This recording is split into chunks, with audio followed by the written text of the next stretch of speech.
Notre Dame fans, it is time for another edition of the Irish Breakdown Podcast. It's Thursday. Ryan Roberts right there, my director of recruiting, 2 days away from kickoff for Notre Dame Cowman. And we've spent a lot of time this week talking about Notre Dame and the changes and the fixes that they need to make. Well, now we're going to talk a little bit about the opponent they're going to face on Saturday, because I think that's kind of relevant because a lot of the changes have to be then specific to what do you need to do to beat Cal. So today and tomorrow, we're going to talk about Cal. We're going to get you caught up. We're going to kind of give you an abridged version of all the different things we normally talk about. We're going to dive into the Cal offense, talk about their coaching, talk about their scheme, talk about their personnel, the areas where they're good, the areas where they're concerned, matchups that Notre Dame can take advantage of, matchups that could be a little bit concerning. We'll do the same thing with their defense. And then tomorrow's show, we'll do our predictions. But at the beginning of the predictions, we'll kind of talk about what's at stake for Notre Dame and then just kind of give just a couple keys to the game tomorrow. And we'll have some of those sort of mixed in throughout today, Ryan.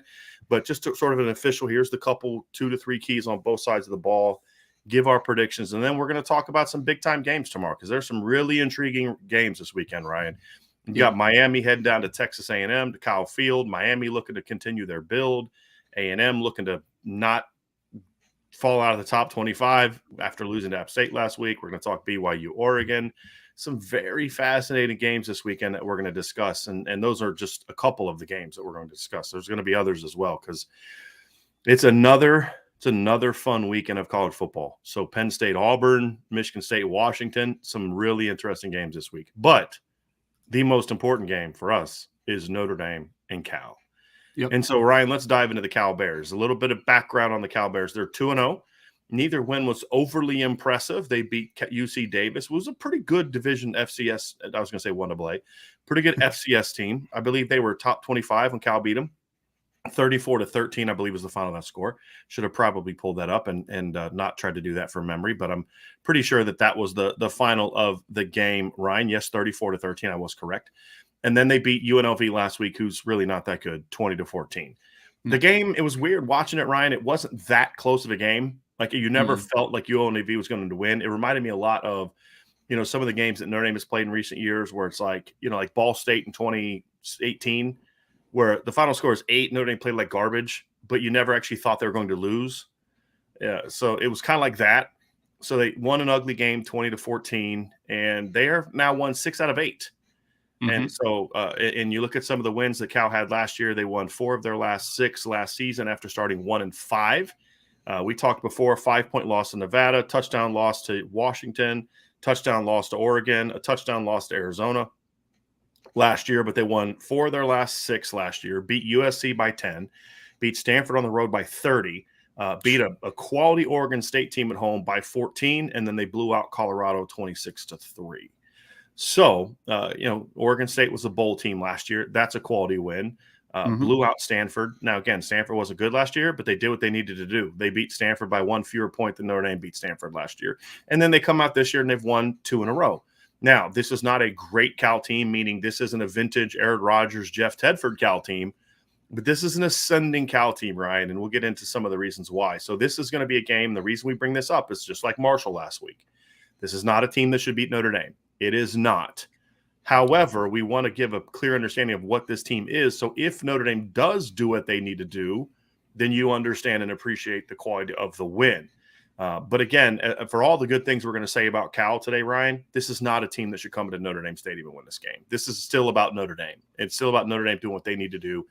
If they do what they need to do, they're going to win. But if Notre Dame plays like they have in recent weeks, this is absolutely a football team capable of beating Notre Dame.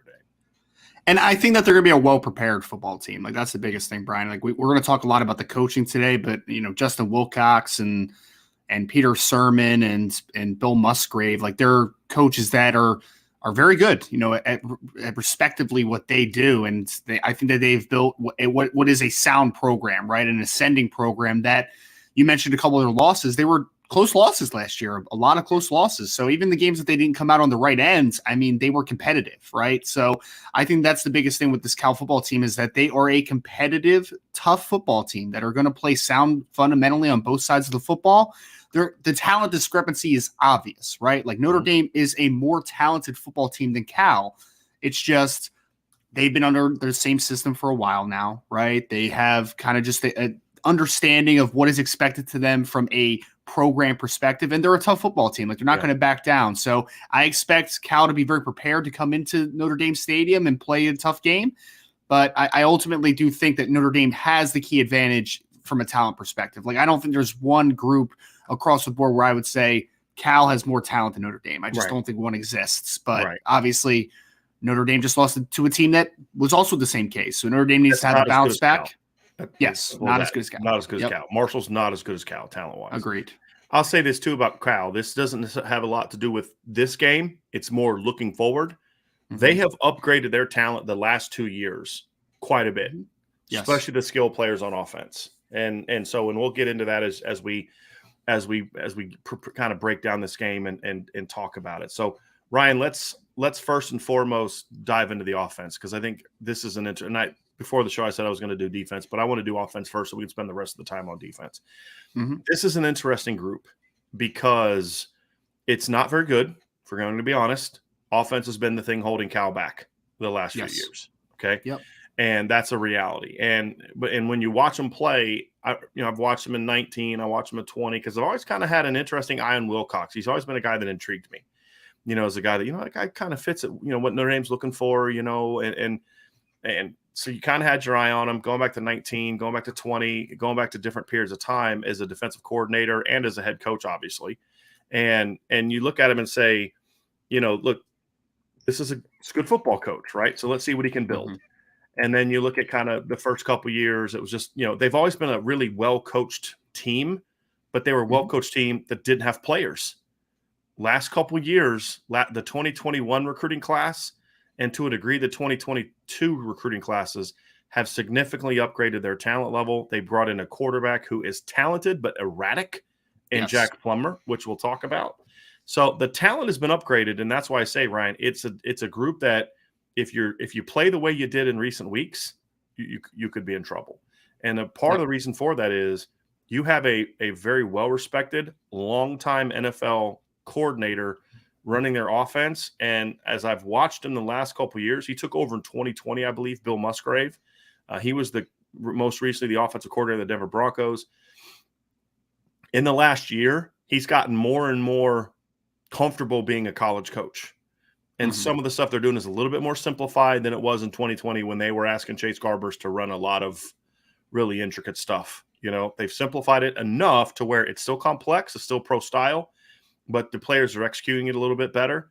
They've got some issues talent-wise in non-skill positions, which we'll get into, but schematically, they're going to present some problems. He does some interesting things to get isolations, to get guys freed up down the field. They'll take some shots, not a ton of shots, but they'll take some. But I've watched them last year and this year, Ryan, and they didn't take a lot of shots, but they took a lot of shots early against UNLV. Mm-hmm. Now and so I'm curious to see if that's something that they're building on. Because the skill talent receiver is pretty good, which we'll get into. But Bill Musgrave is a good, quality, well-respected football coach, and this Cal offense is still not where it needs to be, but it certainly looks better. And it's like they're just missing on some stuff, to where if they start hitting some of that stuff, all of a sudden this team becomes a lot more dangerous in the Pac-12. I left the film session, Brian. I mean, first and foremost, I thought that they schematically – they mix things up a decent amount, like they'll come out in some 12 personnels, 1 back, 2 tight ends. They'll come out in a lot of 11 personnel. They'll spread you out at times to time. So like they are diverse in kind of how they attack a defense. But I mean, for me, the biggest thing is, Bill Musgrave is going to have him prepared. He's a guy that's been there, done that for a long time. He's been around the block, NFL and now college football. So I expect them to be, and they are, in my opinion, they're well coached. I think he does get guys in pretty good position to make plays. It's just like you said, there's some erratic type of working down the fields. Jack Plummer is not the most consistent working down the field, but they have a lot of talent offensively. I mean, the skill positions I'm speaking about, of course, like they have a couple talented receivers, a talented tight end, a young freshman running back that looks really good in the limited action that we've seen of him so far. So Cal has some playmakers, man, and you can't get lulled to sleep against this team because I didn't really expect as much speed when I first went into the film, and then you just kind of watch and you're like, oh, these guys can move a little bit, man. Like they got a little bit more juice than maybe a typical Cal team does over the last couple of years. Yep. So when you look at, let's talk personnel a little bit, Ryan. I think the Mhm. part that surprised me the most is there was only one kid on Cal's receiving core that I'd ever heard of coming into this, really breaking them down. And that was J. Yep. Michael Sturdivant. He was a 4-star kid, highly ranked kid coming out of high school, fast kid, tall, fast kid. We knew about him. I had never heard of Jade Knott before I started breaking Cal down, really kind of coming into the season. I saw his name, never really seen him play. Then you watch him the first 2 games. And as you said, this is a 4-star, top 250 caliber kid that you watch like, okay, this kid can play, but they're not alone. It's not just those 2 guys. Their receiving core as a whole has some talent. Jeremiah Hunter's a good sized kid, 6'2", 205, not the burner that J. Michael and Jay Knott is, but a quality athlete, catches the ball real well, had a great over the shoulder catch on the first drive against UNLV. Plummer just dropped it. And now this was like 3 plays after he just sailed one way past Sturdivant. But dropped it perfectly on Jeremiah Hunter, makes a great catch, veteran guy. Maven Anderson's another kid, redshirt freshman that can flat out move. He's not like I wouldn't call him a burner, but he's really quick. He's got some speed. He's an athletic kid. They haven't found a way to get him going yet with, catches, but I've seen him kind of on some of the all-22 run. You'll see him running vertical routes where he doesn't get the ball. We're like, okay, that kid can move, right? And so a lot of the stuff they've completed has been quick stuff, but they started taking some shots against UNLV. And that was the thing that surprised me is from an athleticism standpoint, this is a much more athletic group of skill players than what Notre Dame faced last week against Marshall. And we thought Marshall had some quality skill players. This is a much more talented group of players than what they had last week from a skill position standpoint. I mean, no doubt. I mean, I like that you started with Sturdivant, even though Hunter is the leading receiver. Like he's a good sized kid, Hunter speaking. He good speed, not great speed, but it's just kind of like an all around solid Savvy football kid. player. Yeah. And I mean, he's a junior, so you anticipate like, okay, he's kind of been there, done that a little bit. But the Sturdivant kid, man, again, he's only a sophomore, but I watched him on the film. I didn't know anything about him, Brian. Like obviously you've been covering just covering the recruiting side of things for a few years now. And so like you were probably more well aware of him before I was, right? So like I didn't know who he was. All I know is that he's number 7, right? Like I'm watching 7. I'm like, ooh, my guy's got some giddy up. And then you go back and look at his track times. He was a 10.3 900 meter guy and a sub 21 200 meter guy. And you're like, oh yeah, he's 6'3", 205 and he can move. So he's only had 10 catches for a little over 100 yards so far. So like they haven't been able to capitalize on him down the field yet.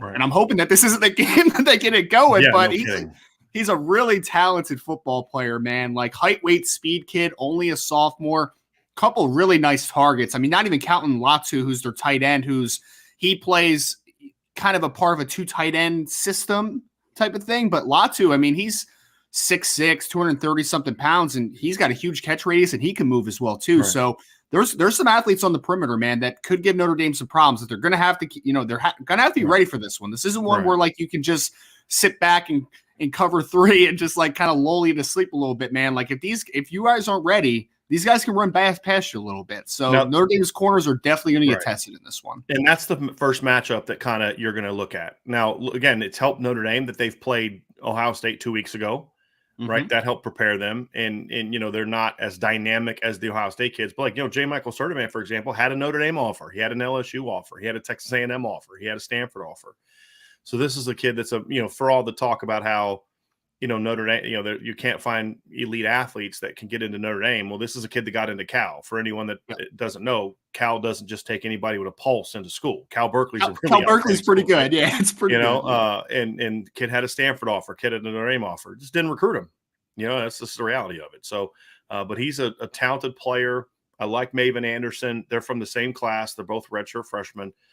Both kids from the same class. So you look at it and say, man, they have really upgraded their talent level a lot in the last couple of years. So, now production has not matched the talent yet, similar to what we've seen at Notre Dame, right? The production doesn't match the talent yet, but there's talent. And that's the thing is you've got to play sound football. And it's almost kind of like it's good for Notre Dame in this particular matchup that they've looked so bad the first 2 weeks because there's no way they can sleep on Cal. No. I would actually be a little bit more worried about this matchup if Notre Dame was 2-0 after I got into the film. Because they might sleepwalk through it. And we shut down Ohio State and beat Ohio State. We did this to Marshall. We're not going to lose to Cal. They scored 20 points on UNLV, right? So I think that they'll at least be up. But schematically, you've got to have some sound stuff. You've got to have some sound. You've got to have the scheme that's going to protect you over the top, but also not let them just nickel and dime you all day, because that's what Cal wants to do. Yep. And so when you just look at it from a skill standpoint, it's imperative, Ryan, and this is important, it's imperative that you dominate in the trenches. Yes. Because who this team reminds me a lot of?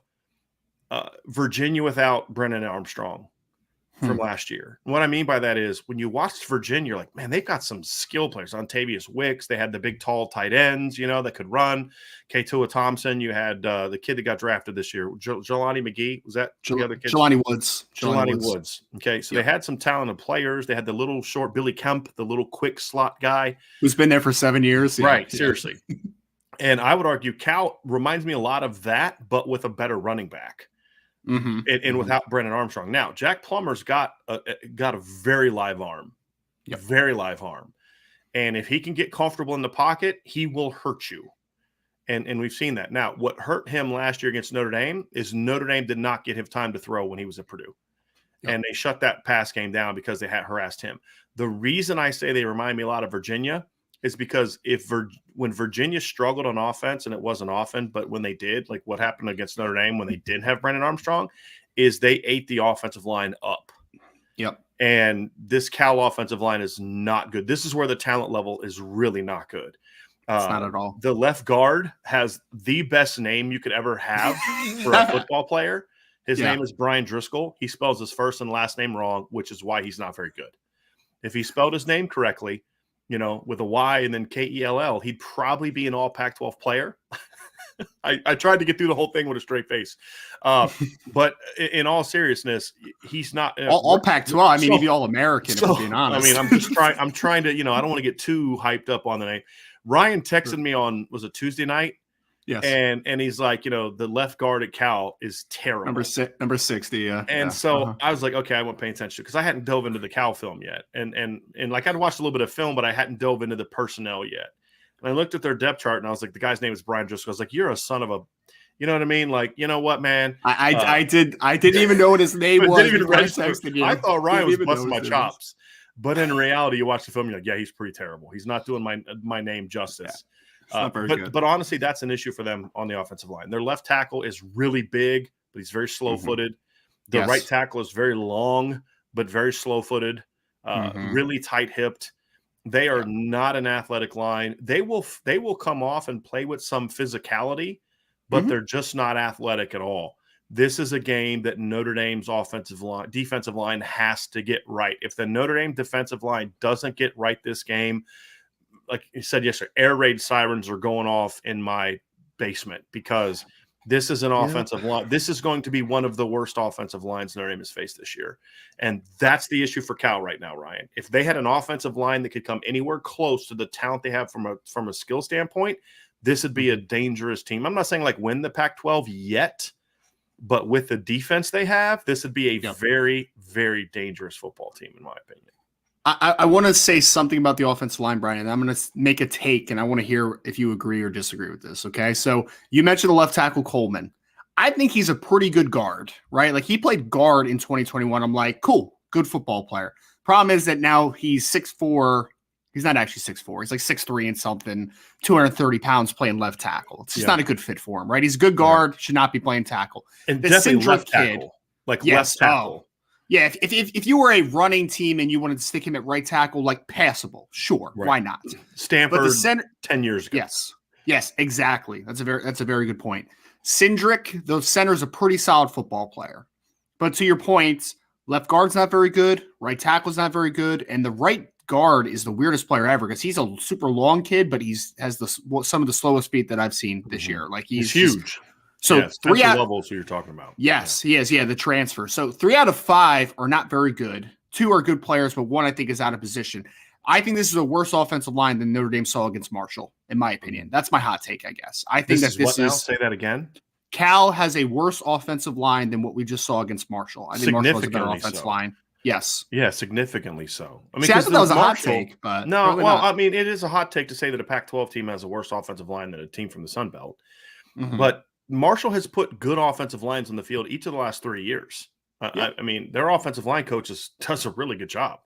He really does. Their offensive line in 2021 was really good, despite losing one of the best offensive linemen in America, according to Pro Football Focus, who transferred to Notre Dame. In all seriousness, All American. But if you watch Kane Madden in 2020, he was really good at that level, very fundamentally sound, all that type of stuff. And that Marshall offensive line, you mentioned Ethan Driscoll, so much more athletic than the two kids that they're putting on the field at Cal. Oh, yes. Right, yes. At tackle. Both of their tackles, to me, were better than the kids at Marshall, at Cal. Now, I think Cal is much more competitive with them at center and right guard with Marshall. But even then, it's I would say Marshall's better, especially at left guard. And I can't lie, the left guard's really bad. He is. You can imagine how bad he'd be if his name wasn't Brian Driscoll. It'd be really bad. It'd be really bad. But that's what I say. He spells his first and last name wrong, and that's the problem with him. Yeah. Also, he's very slow-footed and not very talented, and not nearly as powerful as you expect the guy to be at 6'4", 315, in my opinion, which is kind of strange. So you talk about matchups of this game. You've got to hold your water on the outside, but you have to dominate in the trenches. Like, this is a game where Al Gold needs to turn his front four and his 5-man stunt / pressures loose, because if you're aggressive in this game, you will beat Cal. You will beat them because they won't be able to score enough. They won't have time to get the ball out to their players in the perimeter, and that's going to be a big key in this game. It's going to be interesting to watch because, again, Brian, like you said it perfectly, all sirens should go off if Notre Dame's defensive line does not come to play against this team, right? Like, it would be a travesty if Notre Dame left this game with like fractional pressures and no sacks or some crazy number. Like, you have to dominate this offensive line. You have to. There's no excuses. There's absolutely zero excuses. Because to your point, Notre Dame secondaries play pretty well, but Cal has enough athletes that they can hurt you a little bit if they're able to get some open space and get opportunities, right? Like, they have those good athletes in that regard, but Notre Dame has to dominate the line of scrimmage. They have to, because that is their biggest advantage on paper. Now, they've had other big advantages over the last couple of weeks on paper as well that Notre Dame did not take advantage of, right? So they need to do it. Like, at the end of the day, Notre Dame is a more talented football team defensive line-wise compared to the Cal's offensive line. That's their biggest advantage, I think, on paper on either side of the ball, but they have to do it. We haven't seen it yet, so need to see it in this game. I think the thing for me is if they can dominate up front, then I think we're going to start seeing we'll start seeing sort of the turnover thing, the disruption thing, the pass breakup thing. A lot of that's dependent on the pass rush. There's a comment that Al Gold made yesterday in the press conference that kind of bothered me 2 days ago, actually, where he talked about, he feels like they're getting good pressure. And I was like, yeah, no, you're not, and he was like, yeah, we've had some good pressures. And I'm like, yeah, I don't see that. Like, I hope that's how he defines as pressure, because good pass rush in the NFL is going to look different than a good pass rush in college football. I mean, a good pass rush in college football should be overwhelming, and it's hard to do that consistently in the NFL. In the NFL, it's about key pressures, right? Yes. In my opinion. And so that's one of the concerns you have about an NFL guy is does he view success the same way? Look, stopping out Aaron Rodgers and Pat Mahomes is going to be a different bar than stopping Jack Plummer and Henry Colombi. You know what I mean? And so that's a concern I have. Now, it could just be that he doesn't want to throw his players in the bus and doesn't, you know what I mean? That could be it too. Al Gold's been doing this a long time. He's a savvy guy, very media savvy guy, in my opinion. So it could just be that, but I hope he doesn't actually believe that, because they've not been a consistent good pass rushing team. They just have not. No. So, Ryan, you look at the matchup up front, and they need to win on the edges especially. I think the guy that I have my eye on more than anybody this weekend is Isaiah Foskey. Yep. This is a game built for Isaiah Foskey to dominate. If he doesn't dominate this Saturday, you've got to really start asking, okay, what is Al Washington coaching right now that's causing these kids not to be successful? Jason Ademilola is going up against a really couple massive, very slow-footed guards. If he doesn't have a big game Saturday, you got to say, okay, how did two guys that were dominant players last year to varying degrees just completely lose their ability to dominate? You have to ask yourself. You have to ask yourself, what's Al Golden asking to do? and what is Al Washington teaching? Because this is a get-right game for the Notre Dame defensive line. Secondary, it's going to be a battle. It's going to be a test. This is a good group of skill players. Up front, different story. This has to be a get-right game for the defensive line. And if they don't get right this game, Ryan, this is a problem because they won't face an offensive line this bad until maybe UNLV. And then after that, I don't know if there is one as bad as this group, in my opinion. Well, Boston College. Oh man, Brian, let me rephrase. I didn't even see that Boston College Virginia Tech game. I didn't even see the score of it after last week, but I was on TV earlier while I was working, and I'm just like, wow, man, Boston College's offensive line's terrible. Like it's awful. Really, I didn't really see it in the first game. I didn't really watch that game too much, other than like a couple clips. But like, yeah, it's very bad. To your point, but I mean, another thing too, Brian, is we've talked about the linebackers kind of processing a little slow. I need them to kind of fly around a little bit this week, right? Yes. So the big thing is like I need the defensive line to have some easy penetration to give linebackers opportunities. And you need to hit this op kid before he starts getting going, man, because he's a nice athlete. And I think there's going to be times like you saw it. I forget if it was the UNLV game or if it was the UC Davis game, but early on in that game, they got Ott just kind of on a wheel route out of the backfield. And for a second, I was like, oh, who's that wide receiver? Because he's that type of athlete, in my opinion. Like he's a really smooth mover from the running back position. So the linebackers are going to be challenged with stopping this Ott kid just in general for being an athlete, but then also he can be used in the passing game. He's got some giddy up to him as an athlete. So I think the second level is also important outside, on top of the secondary in general, matching some of the athleticism, but the linebackers, I think, are going to be tested by a really good athlete in the backfield as well. It's interesting, Brian, because I think like for a couple years, you remember when Cal had Marshawn Lynch and then Justin Forsett and then Javid Best. Like they had some good athletes at running back for a little bit there, but over the last probably like 5 to 7 years, they've just kind of had the same guy, right? Like he's just kind of like a plugger, like a bigger back. This Ott kid's different than what they've had over the last few years. So linebackers will be challenged in this one as well. Yeah, no question about that. So we're going to see, I think, the corners too. I'm really curious to see the young corners in this game. Cal's going to run double moves. I guarantee you they're going to run double moves in this game because of how aggressive the young Notre Dame corners are. If I'm a team and I see Benjamin Morrison and Jade Mickey in a game, I'm thinking these are the very athletic kids, but aggressive kids, especially Mickey. And Mickey's been beat twice for touchdowns so far this year on set double moves, which is one of the concerns that we've had about him coming in. Concerns meaning early on he falls for those because he's so aggressive. Now he's seen it, and you hope that he kind of learns from it and is able to play with a little bit more patience, because the thing with Jade Mickey is he's talented enough where he can play with patience. He doesn't have to jump moves. He is an athletic enough kid where he can make sure the ball's coming, then declare, then fly on the football. So, But until he proves it, I'm going to test him on it if I'm another team. So they're going to test him on a double move. And they have the speed to do damage with double moves. And I would say the same thing with Benjamin Morrison. Again, young corners are a little bit more susceptible to that stuff. Benjamin's not quite as bad at it, but, he got kind of stemmed up and beat inside on the slant last week that allowed a guy to go for 19 yards because Benjamin overplayed the outside release. Imagine that. Push a guy hard outside and then beat him inside. Works and gets you open. Who knew? Anyway, I'm sorry I had to. Still frustrated by that stuff.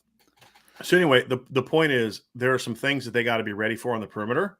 Yep. The linebackers against a 6'6" tight end has me a little bit concerned on some of the seam stuff and the wheel stuff that they'll do with that tight end.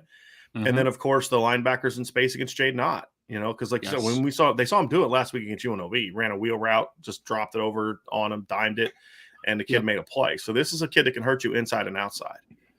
And so – those are things that they're going to do. So that they're going to be tested on the skill level this week. No question about it. And you just hope that the protection is such that Plummer doesn't have time to accurately throw the ball down the field or to get into any kind of rhythm. Because if he can get into a rhythm early and he's not getting pressured, Cal will score. They'll hit some big plays. I guarantee it. They'll hit some big plays.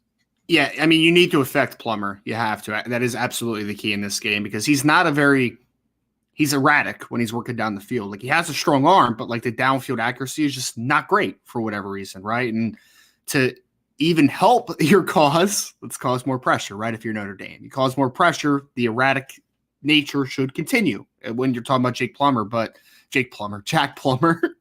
But it's going to be an interesting I imagine, Brian, and this is just speculation on my part, I imagine that they're going to try to get Jay Knotts isolated on a linebacker pretty early in this game in the passing game. Yeah, I would. I imagine that'll come. I wouldn't be surprised if there is some type of hitch and go or a sluggo to one of the receivers if they're able to kind of get it blocked up pretty early in this game. Like it's something where I think that, and I'm not saying that this is the case, but I think that there was an assumption when I went to watch the film that like, oh, I don't think Cal has many playmakers. Like I haven't heard any of these guys, right? So there might be a situation where maybe Notre Dame is going to come out and be aggressive with these guys. And when you're aggressive, there's a lower margin for error when you're facing against a kid like a Sturdivant that has a 10-3, 900 meter type of athlete, right? So he'll get a step on you and pull away. Yeah. Right. So I think that Cal is going to feel okay about isolating their athletes and giving them opportunities in space. So to counteract that, you have to be sound, obviously, from a coverage perspective. But the biggest thing, going back to your original point, you got to affect Jack Plummer, man. Like you got to. You have to make his process speed up quickly. It's similar to last week. He's a much more talented quarterback than Henry Colombi is, but you wanted to speed Henry Colombi's game up a little bit. You weren't able to do it. This week it's the same story, though. You want to speed Jack Plummer up because even if it doesn't lead to interceptions or turnovers, it'll lead to him being erratic at times, right? So they need to be able to get after Jack Plummer this week. Ryan, let's go to the other side of the ball and talk about the Cal defense, because this is actually the strong side of their team, in my opinion. What's interesting is I don't think the skill personnel on their defense is nearly as dynamic as their skill on offense, but it's a much more experienced group. It's obviously a more veteran group and a group that has some talent. I mean, there's some kids on this team that are good athletes and good players, but it's more so what makes them good on defense, Ryan, is not so much their athleticism, although they have some kids that I think could be pros in the future to some varying degree. Sure. It's just about this is a really fundamentally sound, a very well-coached, well-schemed, smart, and confident group of players when you look at them. So just structurally, Ryan, let's take people through this. They list themselves as a 3-4 team for the most part. Their 3-4 doesn't look like a traditional 3-4, in my opinion. They don't often have their fourth outside linebacker in the game, although we may see that more against Notre Dame. So like against UNLV, they started in their nickel package, and when they go to their nickel package, one of their outside linebackers is basically like a viper, essentially. You know, he's a stand-up defensive end, basically. And so it looks a lot like a 4-2-5 with a nickel personnel, a true 4-2-5 personnel. They'll mix up their fronts. They'll show you a lot of different looks. They'll show press and then bail. They'll stay off and then squat.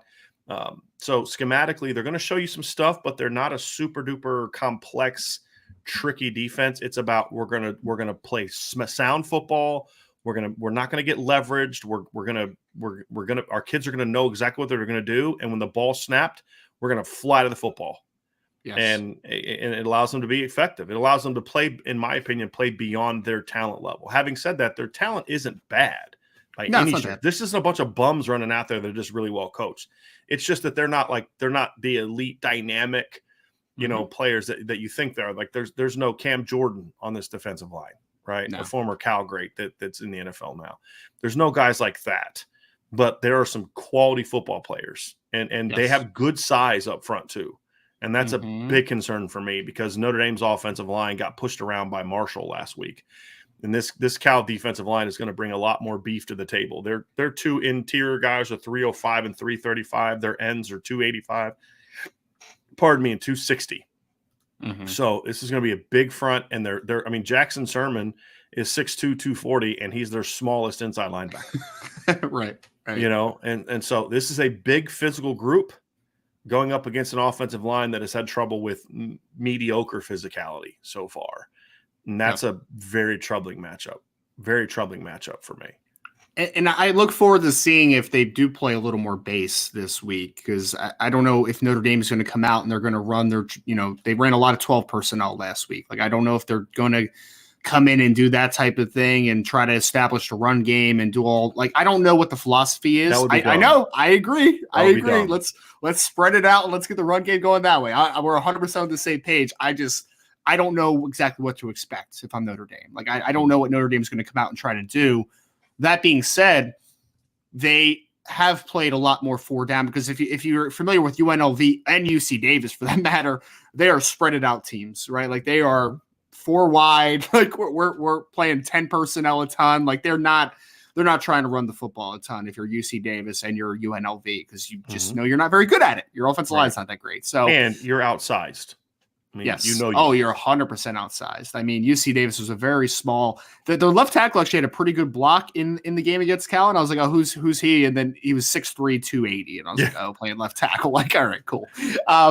But anyway, so I think that for me, it's really going to Notre Dame needs to run the football, and it worries me a little bit because, like you said, Brian, they're massive up front, man. The Correa kid, the number 91, the nose tackle.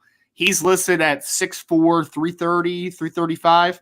He looks like he's a lot bigger than 335 to me, man. He is a gigantic kid. Like he's that Vita Vea style nose. Not calling him Vita Vea because Vita Vea was an absolute freak, but he's that type of dude on the interior, right? Like he's just a massive kid who's not going to get moved too much. And then to your point, it's like they have a few defensive end, like outside linebacker types that they kind of rotate into the football game that are all pretty big kids, man, like 260, 270, 280. They got a few of those kids, and right? they're long. So, Braxton Cruteau is 6'5", 245. We've talked about Xavier Carlton, a kid that Notre Dame offered a scholarship to coming out of high school, 6'6", 270. Big kid, yeah. Yeah, athletic kid for his size. I mean, there's small guys, Miles Jernigan, who plays a decent amount, and he's 6'3", 245 as far as their rotation guys. So they're going to bring some size to the table. So if Notre Dame's like, hey, we're just going to go 12 personnel and all of a sudden look like the 2017 offense, that's just I don't even know what to say at that point in time if that happens. So, I mean, what we've been saying they need to do, and we talked about this week, part of it was looking forward to Cal. Part of the reason we talked about Notre Dame limiting the 12 personnel is because we're looking ahead to this game and saying the 11 personnel is going to have to be where you're at. And there's the other reason that I wrote, and I've advocated so hard for Tobias Merriweather being a factor in this game. He has to play in this game. Not 10 snaps. He needs to start, in my opinion. Part of it is looking at this matchup. You've got a bunch of tiny corners that play small, right? And Cal knows it. And the only answer that Cal has is they will go cover two, or they will play sort of a quarters to a side where they'll take a safety and help out over the top. If you can get their safeties out of the box, not only does it make your run game better, it then makes your perimeter pass game better. Because the thing that where Cal's vulnerable is they're vulnerable to outside one-on-ones with big receivers. Notre Dame only has really one of those right now, and that's healthy, and that's Tobias Merriweather.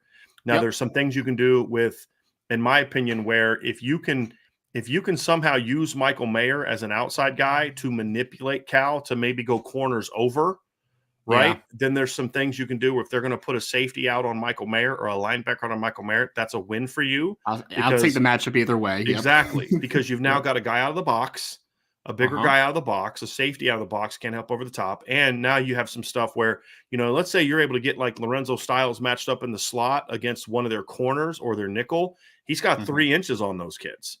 Now, all of a sudden, you've got some size advantages there. They're not fast kids at corner. They're athletic, but they're not really fast, in my opinion. At least they don't play fast. So there's some things that you can do schematically on the perimeter that you can hurt Cal.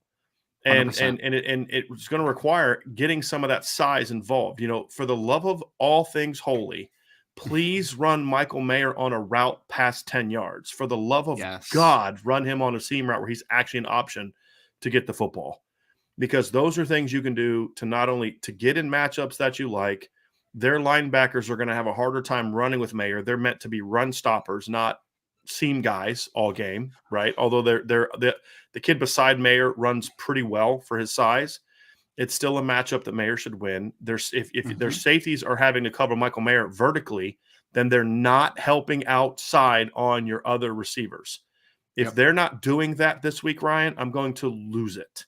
I'm going to absolutely lose it in this game. Well, where is to continue this conversation of where Notre Dame has the advantage? Because I wanted to talk about, just the fact that Cal has bigger defensive linemen. They have good linebackers. So running the football might not be the key advantage for Notre Dame, right? Like they have to get the run game going, but I don't have to use the pass game to set up the run. Big time. 100%. Big time. 100%.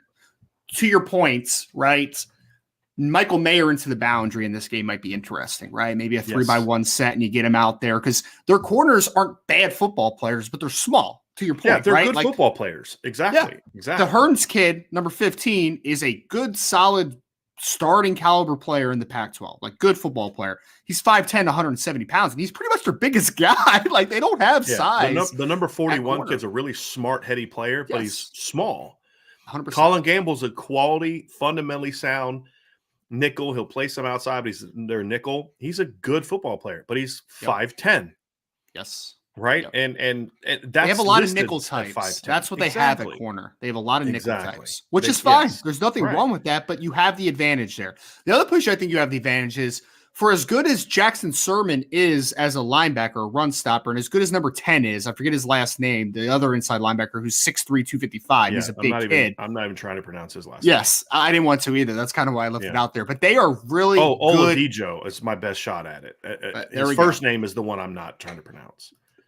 Well, there we go. So I'll leave Brian for the pronunciations. But they're good linebackers, Brian, but they're not pass coverage kids, right? So I think they're run stoppers. They're going to leave Daniel Scott in the middle of the field a ton. They're going to play too high a bit. But I think that, to your point, you have some seam opportunities in this game. You do. You have the opportunity to get past the linebackers in front of the safeties, maybe hit a couple hole shots against cover 2. Like, you have those opportunities, I think, this week. So you should be able to throw the football against Cal. It's just you need to kind of take advantage of where your matchups are good. Like, you have some advantages in a lot of spots. But, again, need to see it, man. I need to see it. Like, you're gonna have a size advantage no matter who.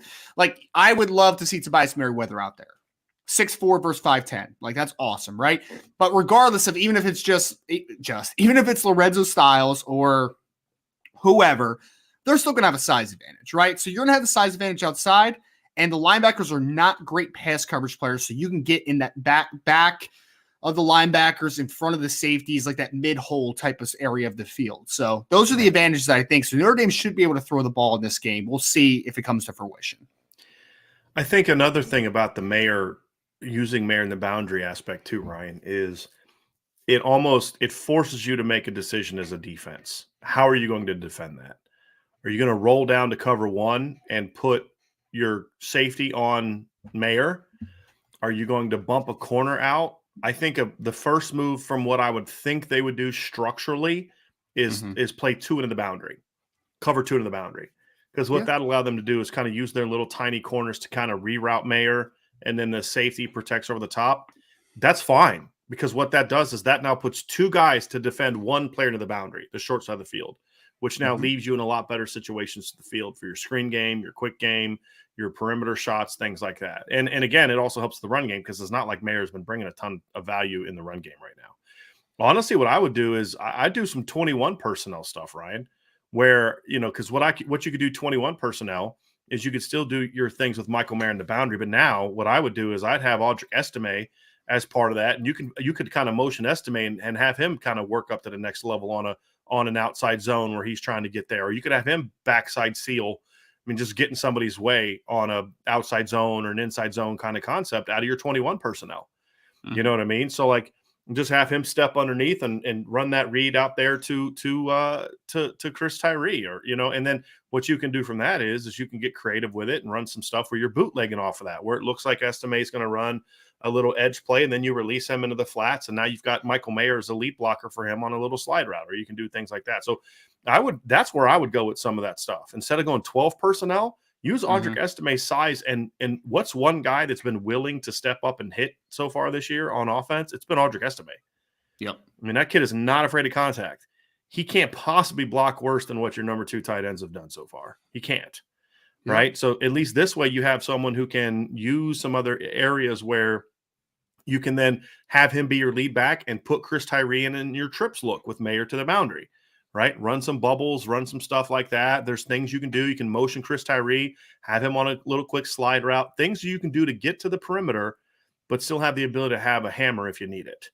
And so that's like 11 personnel with Audric Estime, or 21 personnel with Estime as your lead back and Tyree out in the slide. Again, I'm not a proponent of Tyree being a slot receiver, but there's things you can do with him. I'd go wide trips. This is what I'd go Mayer in the boundary, wide trips, and I'm running an RPO, inside zone RPO with Audric Estime. And if they don't want to widen out, then I'm pulling it and I'm throwing the screen to Chris Tyree. And he's just doing the now screen. And he's got Styles and Lindsey, or Styles and Jaden Thomas blocking for him. Right. And if they do vacate the box, then I'm running my inside read zone stuff with Audric Estime. I mean, there you go. And you can even do some overload stuff where you put two of those guys on the line, and then you can then bring Mayer across. I mean, there's things you can do for your run game where you get some numbers and some leverage, and then you could do that and run a little slide concept, a slide screen to Mayer where you're actually getting him out. I mean, there's so much you can do if you're willing to be creative, and you're not running a million different plays. You're running your base offense, but you're doing it out of looks that I think Cal does not want to be spread out, in my opinion. They don't want to be spread out. I mean, that's why, even though the first two games, they're not playing a ton of 3-4 just because they're getting spread out a little bit, but that's why they're a 3-4 base team, right, Brian? Like they don't want it. They want to shut down the middle of the field and take advantage of their strengths. That's why you have a massive nose guard. That's why you have two hulking inside linebackers. And I think Notre Dame has the opportunity to hit the edges on this team, right? Like this is a huge Chris Tyree game, in my opinion. It should be.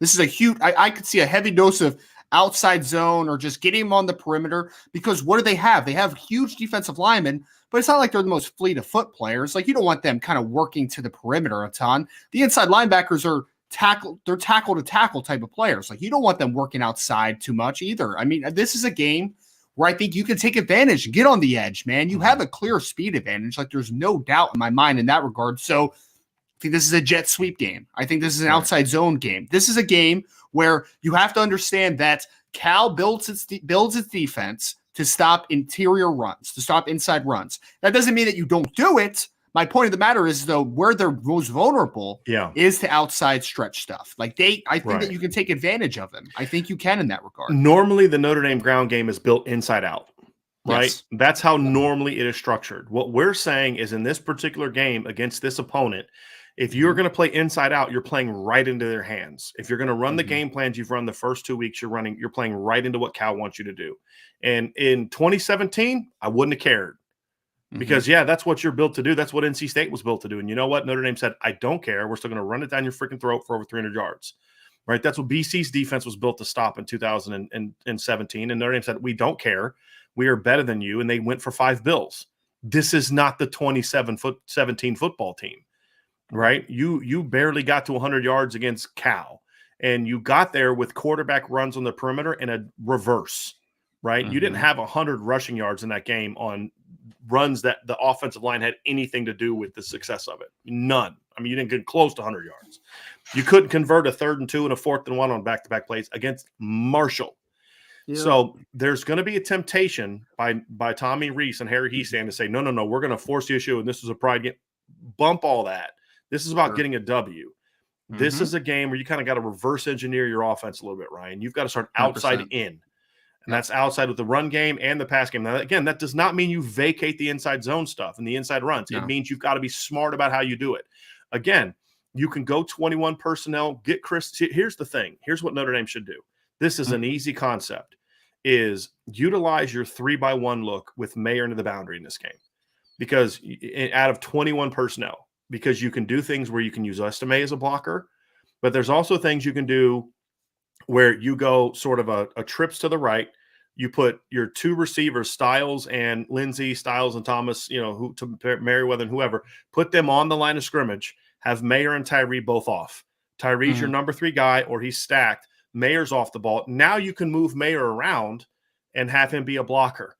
But if they recognize that and they want to condense the box, again, that's fine. You've got your entire RPO game, your screen game on the perimeter to Chris Tyree, right? And that's the thing about it is you give them some different looks like that. And it's not what you're doing as your base offense. But again, it's just one of the wrinkles that you can throw at them that puts Cal in some situations where they're not comfortable. So even at the 21, you're still able to get your tight end moving and involved in some blocks as well.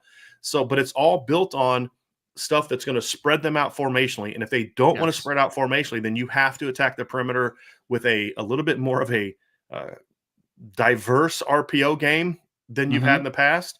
And you can't keep trotting out 12 personnel and Jaden Thomas. as much as you did. They can't play as much as they did last week because you're putting your slower players on the field.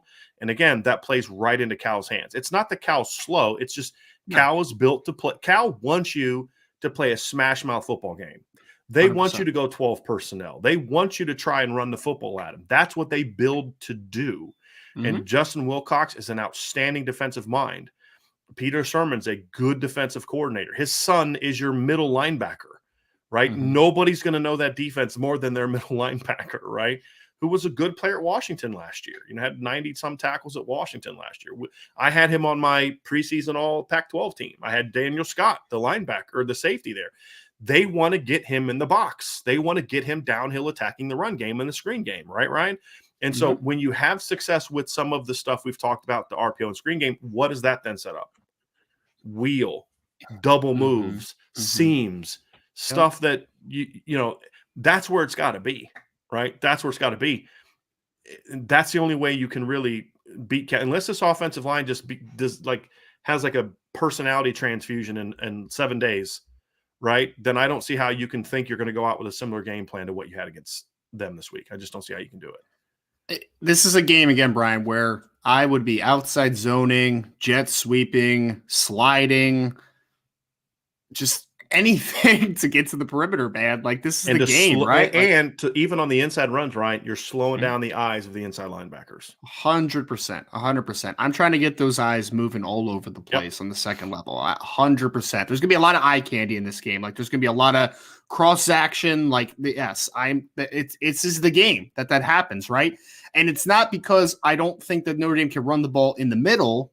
It's just that this defense is dictated upon stopping the inside run. So, like, hey, let's play into them early on. Let's get them uncomfortable, get them outside their structure a little bit, and then we'll probably see more 4 down than 3 down early on, right? And then you'll get out of your base defense.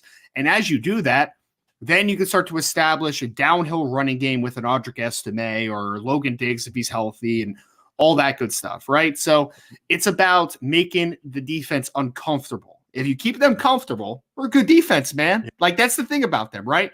They're not a great athletic team. They have some good athletes on their defense, but they're really well coached. The way to beat that type of team is to get them out of their minds, right? Like, to get them out of their structure, because they want to be structured, because they win because their technique is good, their gap sound. As you stretch them, that's when you start making them feel uncomfortable. Make this team feel uncomfortable. Don't let Jackson Sermon live between the tackles. Don't make it happen. Don't let number 10 live between the tackles. Don't let Correa, the nose tackle, just play straight down the Zeke Corral and be able to establish, pitch a tent in A gap in both A gaps. Like, don't allow that to happen. The way that you do that is you get them outside a little bit, right? You make them play in pursuits. You get the ball to the perimeter where you have a huge advantage from a talent perspective. That's how you defeat this team, in my opinion. Now, will we see that? That we don't know. That we don't know. But I'll say this about this game, and we'll get into a little bit more of this tomorrow. If Notre Dame wins this game convincingly, like, the goal, they have one goal: win by at least a point. I mean, literally, that's all I care about at this point in time. However, if you can come out of this game and win convincingly, this is the kind of game you look at and say, around, okay, they are starting to turn the corner, because this is a quality football team with more talent than they've had. This is Cal's most talented team, I would argue, in at least 5 years, just top to bottom on their roster. Now, some of it's young and, and things like that, but this is even on defense, where I don't see any future first round picks. I don't even know if there's any day 2 picks right now, at least from what we've seen.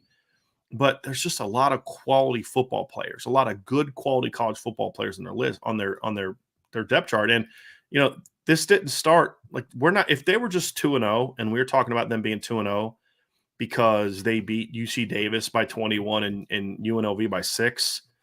I'd be like, all right, come on, man. You know what I mean? But it's also going back to last year, and the way that they finished the game last year, you're seeing a lot of that carry over. When you talk about in their final 6 games in which they went 4-2, they gave up 3 points to Colorado. They held Arizona to 10 points in a loss. They gave up only 11 points to Stanford. They only gave up 14 points to USC. Now, it wasn't perfect because they gave up 42 points to UCLA last year, And they did give up 25 points in a win over Oregon, but Oregon got 8 of those points late in the game and a 2-point conversion late in the game. Oregon scored in the fourth quarter, make it 30. It was 31-17. They scored a touchdown late in the game to make it 31-21. Went for 2 and got it, and then Cal kind of put the game away. But they made a bunch of stops. That last touchdown came with 11:23 left in the game, and Oregon State couldn't get in the end zone again. And so you look at it, Ryan, and say this is a team that and Oregon State was, in my opinion, a pretty decent offense last year. And here's the thing. Oregon State could really run the football last year. I mean, they could really run the football last year. And I believe they were second in the Pac-12 in rushing. I'm actually going to go look that up right now. I believe they were second in rushing last year, or second or third, because UCLA led the league. They were third, right behind Utah actually led the offense. But here's the thing. Wow. Utah was at 217. UCLA was at 215. Oregon State was at 212. Okay, so Oregon State could run the football. And Cal held them to 134 yards rushing last year.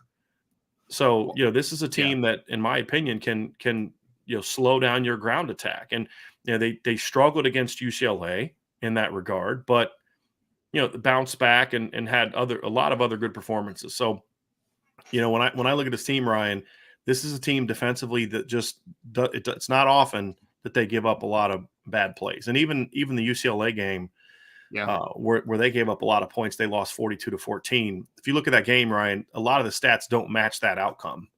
Right. I mean, a lot of stats, you just look at it and here's why. UCLA had a 40-yard touchdown drive. UCLA had which set up a touchdown. UCLA scored, I'm looking at it now, they scored 25 of their points in the second half. And by that point in time, Cal was just wearing down because their offense just kept putting them, they were just on the field the whole time.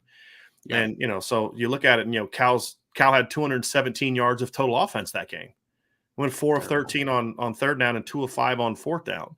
They wore down. UCLA ran the ball 44 times in that game, and it was late in the year. So it wasn't a typical Cal performance. And here's the deal: Notre Dame doesn't run the ball like UCLA did last year, which is makes me want to hurl saying that.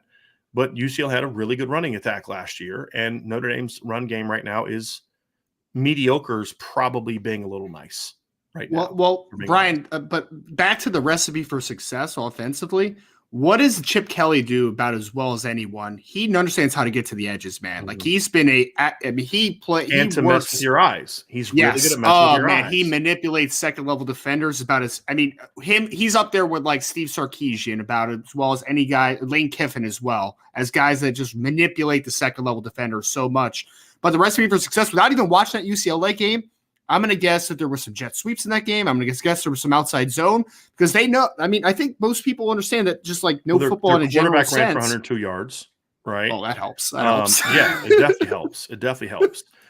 One of their wide receivers, Casimir Allen, had 3 carries for 56 yards, including a 33-yard run. You know what that came on. So, yes, without watching it, you nailed exactly what they did. 102 yards from their quarterback. Some of those are on scrambles. And then they had the jet sweep to Allen. So, I mean, yes, you're absolutely right. That's what they did. I'm gonna guess that Zach Charbonnet wasn't just pounding the rock in between the tackles all game, and they were just running down their throats. Like that's not how Cal is going to lose. That's not how they're going to lose. Well, and he had 22 carries for 106 yards. But if you're going to run it down them, then you're using that to set up stuff on the perimeter. That's my 100%. Point. 100%. And that's the recipe to having success. And then you've got to have some athletes. And UCLA had some decent athletes last year. Now you're not going to have I hope they don't have a 100-yard rusher quarterback this weekend, because that means Drew Pine's probably scrambling for his life, because I can't fathom Cal being undisciplined enough to allow him to have 100 rushing yards as part of Notre Dame's designed offense. You know what I mean? There's a slight difference between him and Dorian Thompson-Robinson. They're not exactly the same. Yes. Yes, absolutely. Yeah. So it's just one of those things, Ryan, where, I mean, again, you know what the recipe is. It's just, can you execute it? And that's going to be the big question for me. That's going to be the big question, because I'm looking at the pass game stats for Dorian Thompson-Robinson against Cal last year. He was 1 of 4 on deep balls. It was a 29-yard touchdown pass. He went 4 of 5 for only 48 yards from 11 to 19. Where Cal did their where UCLA did their damage in the pass game, and it wasn't a ton because he didn't throw for a ton of yards in this game. It was perimeter stuff. It was getting to the perimeter. It was, I mean, those are the things that you've got to do. And it was getting to the perimeter in the run game. Those are the things that they were doing in that game that got them, got them success. And so that's where Notre Dame is going to have to be. That's what they're going to have to be. So I'm looking at some of these numbers now, and from that game, and it's just I'm looking at the running back, and you talked about, he was doing stuff up the middle, but it was like 3.9 yards a carry, but he had a 9-yard carry to the outside, but a lot of the stuff they were doing is they were using him to then set up opportunities to get your quarterback outside, to get your other stuff outside. And that's the thing and that's what we we're talking about earlier, when you look at the receiver, doing different things like Allen. that. Right. Yeah. You're doing other things to kind of get guys outside. You had another guy that had, 2 outside runs for 14 yards. Those are things that you were doing. Another receiver, Ethan Fernia, who's now with the Colts, I believe. He had 2 carries for 14 yards, both outside runs, right? And so that's where a lot of your stuff came. You had 70 yards from your receivers in that game. That's crazy. What are those on, right? Those are on jet sweeps, bubbles, that maybe go behind the line of scrimmage, reverses, things like that. Right. Yeah, right. Right. Well, and if I was Tommy Rees, that would be one of the games I'm watching this week is how did UCLA have success against their defense last year? Because they were a good defense last year. I mean, they have a good run defense. So how was the team able to loosen that run defense up? That's one of the games I would be watching if I was Tommy. Right. Well, and saw a similar thing last year and at other times, when teams have had some success. So that's what they're going to have to do. And again, Notre Dame doesn't have – I mean, they're unfortunately, I still can't believe I'm saying this, but their defense just is simply not as good as what Cal's or as what UCLA, or their running game is not as good as what Cal's was last year, or UCLA's was last year. So you can't really look at that and you can't really gauge that. So I think they need to have a very real, honest conversation about who they are and say, look, we've got a game plan for who we are, not who we want to be. And that's a big part of what they're doing. Because the only team that Oregon and TCU are the only teams that really had a lot of success running the ball to their running backs last year, like really good success running to their running backs last year. And, they just, at that time, they just were better at it, and Notre Dame wasn't able to do that. But I'm looking at the game against TCU. TCU ran for 283. They had 35 yards on perimeter runs on 4 carries. They went for 2 first downs. They ran for 2 carries for 59 yards off, like between the tight end and the tackle. So like stuff where you're stretching it a little bit to the right side. They went 3 carries for 23 yards on those runs to the outside. So they had 34, 93. You have 117 yards on off tackle to outside stuff against them, which then makes you more effective to then now all of a sudden you got more room to work inside. There was another game where Max Duggan had, as the quarterback had Max Duggan, right? It's Max Duggan, right? Duggan, had success running the ball in that game as well. Again, you don't have that kind of quarterback at Notre Dame right now. And Drew Pine, if you're asking him to do that, you're not asking Drew Pine to do what he's good at. And now you're down to 2 quarterbacks really. And you can't afford to do that, especially with a defense as big and physical as Cal's. I don't think you want those linebackers landing on Drew Pine in space like what we saw happen to Tyler Buckner last week. You can't afford that. You can't afford that. So that's what I think, Ryan. Any final touches on Cal before we dive into our mailbag? I think that for me, it's you understand where your biggest advantages are, right? Like you have better athletes than Cal has from an offensive versus defensive perspective. It's about making the team uncomfortable, man. Like for me, it's just I need Tommy Rees to manipulate space and create space this week, whether that is running off tackle, whether that is hitting the screen game, RPO game, like all that stuff needs to be working this week, man. Like it has to. That you have to make this defense uncomfortable and get them out of their comfort zone. You have to do it. So that's the biggest thing for me.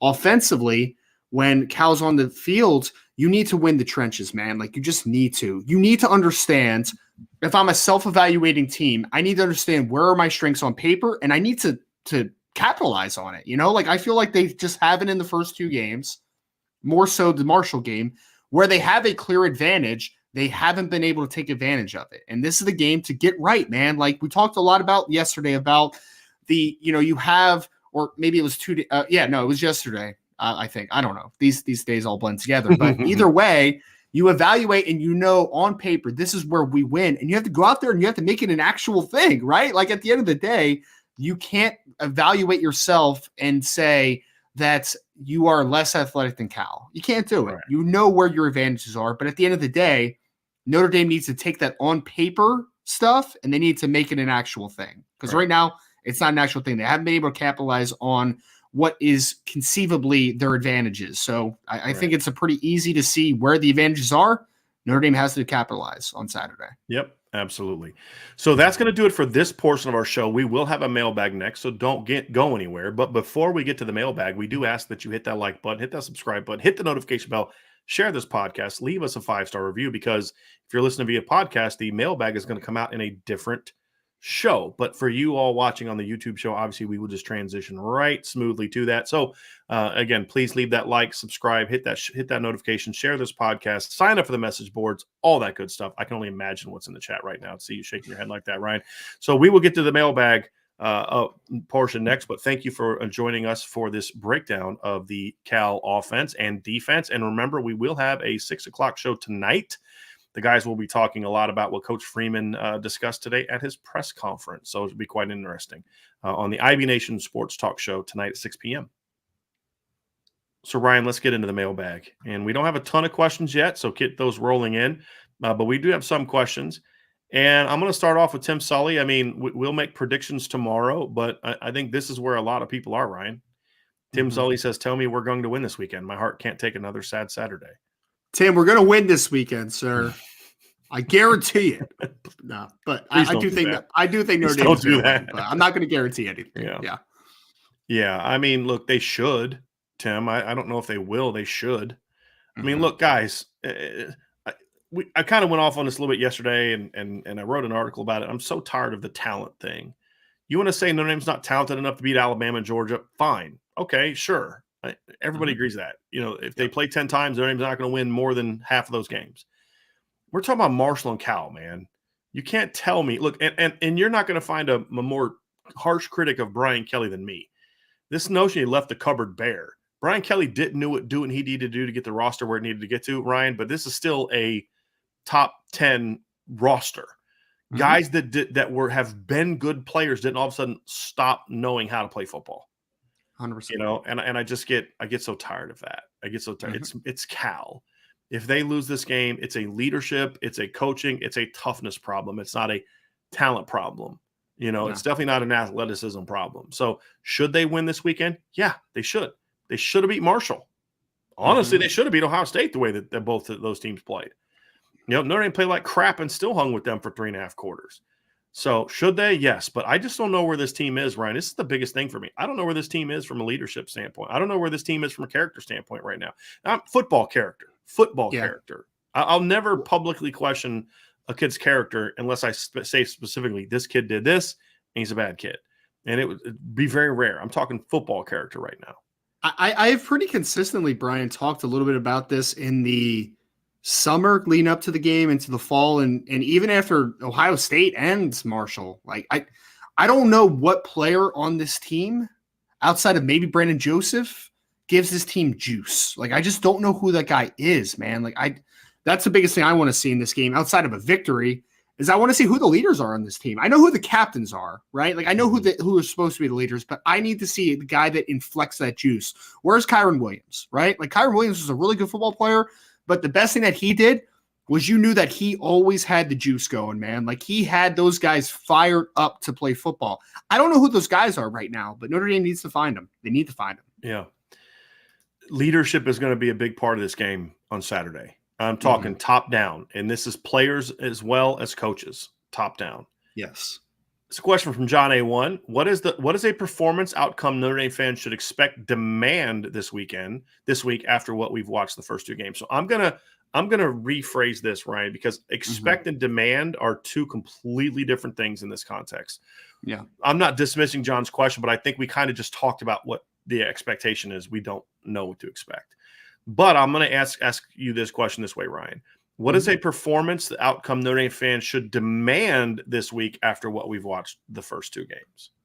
They should demand toughness. Like, I mean, just from a all-encompassing broad stroke right here, real quick, they should demand, John, that they play a tough brand of football and that they show growth. Those are the 2 biggest things. Score outcomes, look, if Notre Dame is a much tougher football team and they come out with a fire under them, the score will take care of itself. And it's very cliche, but it will, because Notre Dame is a more talented football team than Cal is, point blank, period. But the thing that has been questioned is, where's the juice? Where's the toughness? If those things improve in this game, then I think that the score honestly doesn't matter, because I think Notre Dame is going to win, and they have potential to win convincingly, in my opinion. But for me, Brian, it's just, man, there needs to be growth here, right? There needs to be a growth mindset, and you need to play with toughness. You need to be a much more tough team than you've been the last 2 weeks. If that happens, then I'm not worried about the score, because the score will take care of itself. Right. I know that's a very coaching cliche thing, but it is actually true. It will. Yeah, it will. Because like here, like I'm seeing, like poor Tom Frawley, it just freaking out over what we said. Look, this is what we do, right? This is an analysis show. We're not going to come in here and say that Cal sucks when Cal doesn't suck. They don't suck. They don't suck.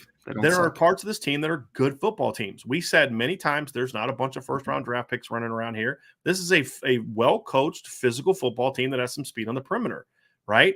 We tried to tell y'all last week that Marshall had good players, and Marshall does have good players. But it's, again, you didn't lose to Marshall because they had good players. You won't lose to Cal because they have good players. You lost to Marshall last week because you didn't.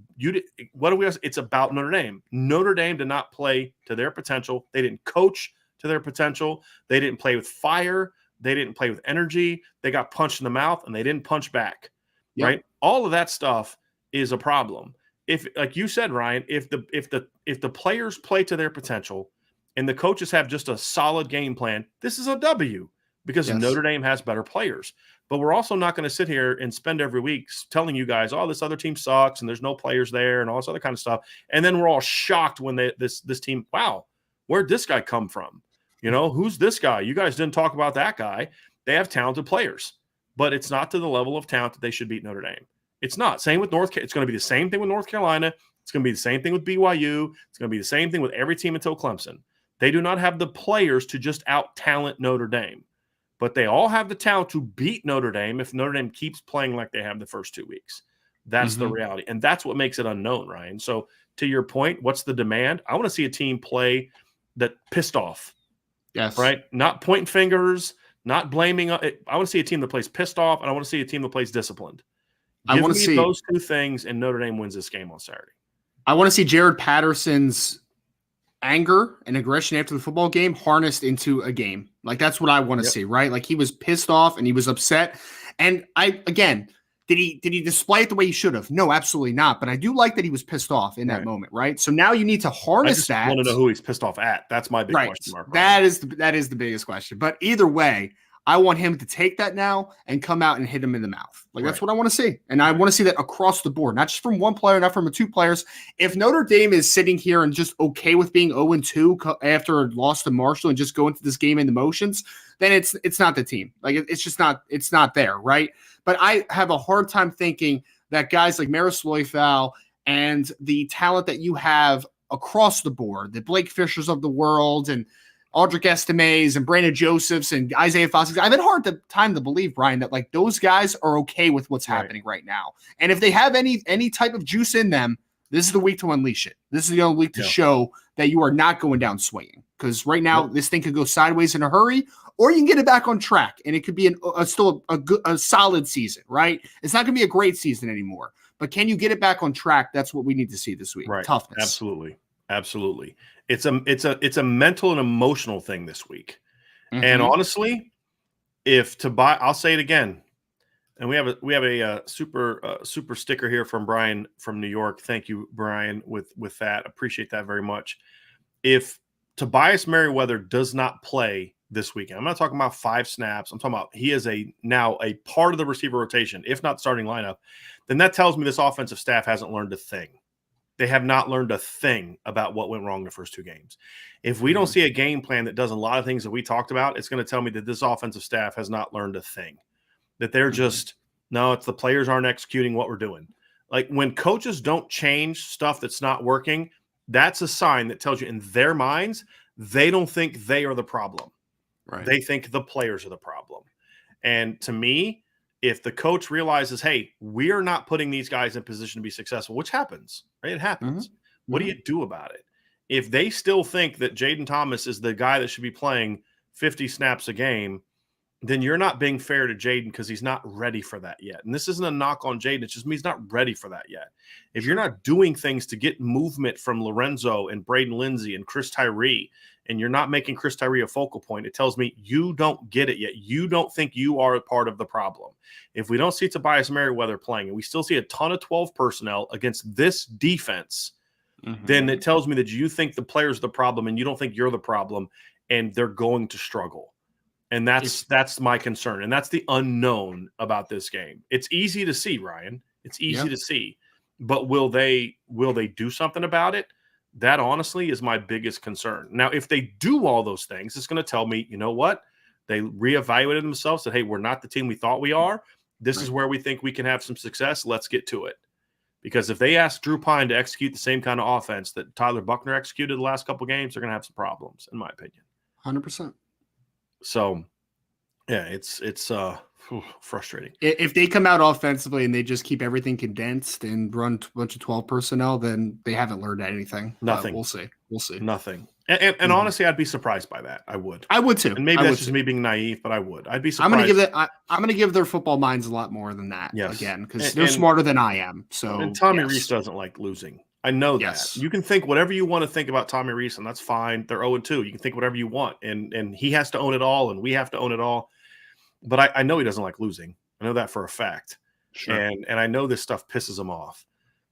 But what are you going to do about it, I guess, is the question, right? And that's what I want to see from coach. And it's not just about yelling at guys to execute better. This isn't an execution problem only. Yes, they need to execute better. And if they simply would have executed better against Marshall, they're 1-1 right now, and we're having a different conversation. I get that. But that was simply because you had better players than they did. That wasn't because your game plan was great. It wasn't. It's just you had better dudes.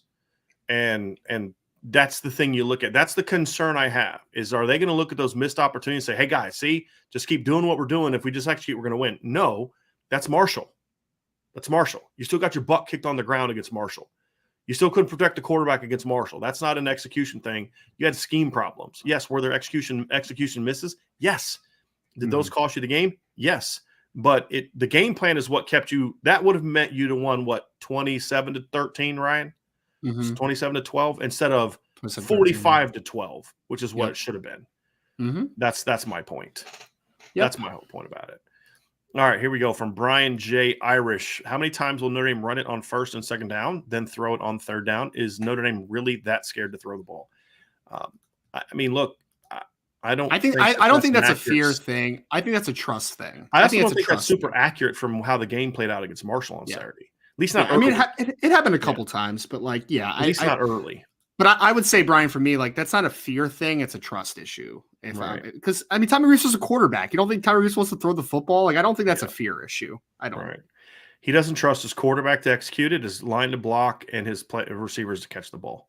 100%. All those things are part of it. You're absolutely right. And I also don't think it's how the game played out early on. I think once they got off script, they kind of got a little bit predictable. That's what we talked about in our shows. Yep. But early on, they came out throwing. I mean, they threw on the first play of the game, I believe, correct? I mean, they were throwing on first down plenty, which is why they moved the ball early. Then they get in the red zone and they'd stall. So they threw a little out cut to Braden Lindsey or hitch cut to Braden Lindsey on the first play of the game. Yes. Yep.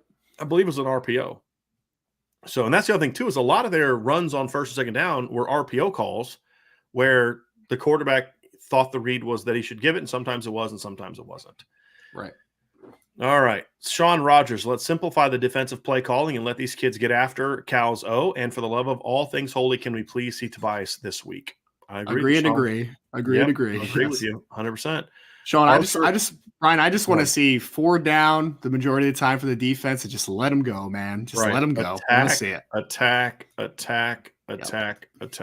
exactly what I want to see. It's exactly what I want to see. Here's an interesting one here from Archer 452, our resident Ohio State fan. Brian, I need your Toledo versus Ohio State night banger preview. You know what, Ryan? It's kind of interesting. Toledo has actually looked pretty good the first two games. Now, granted, they played Long Island and UMass, so basically an FCS team and a team that should be an FCS team.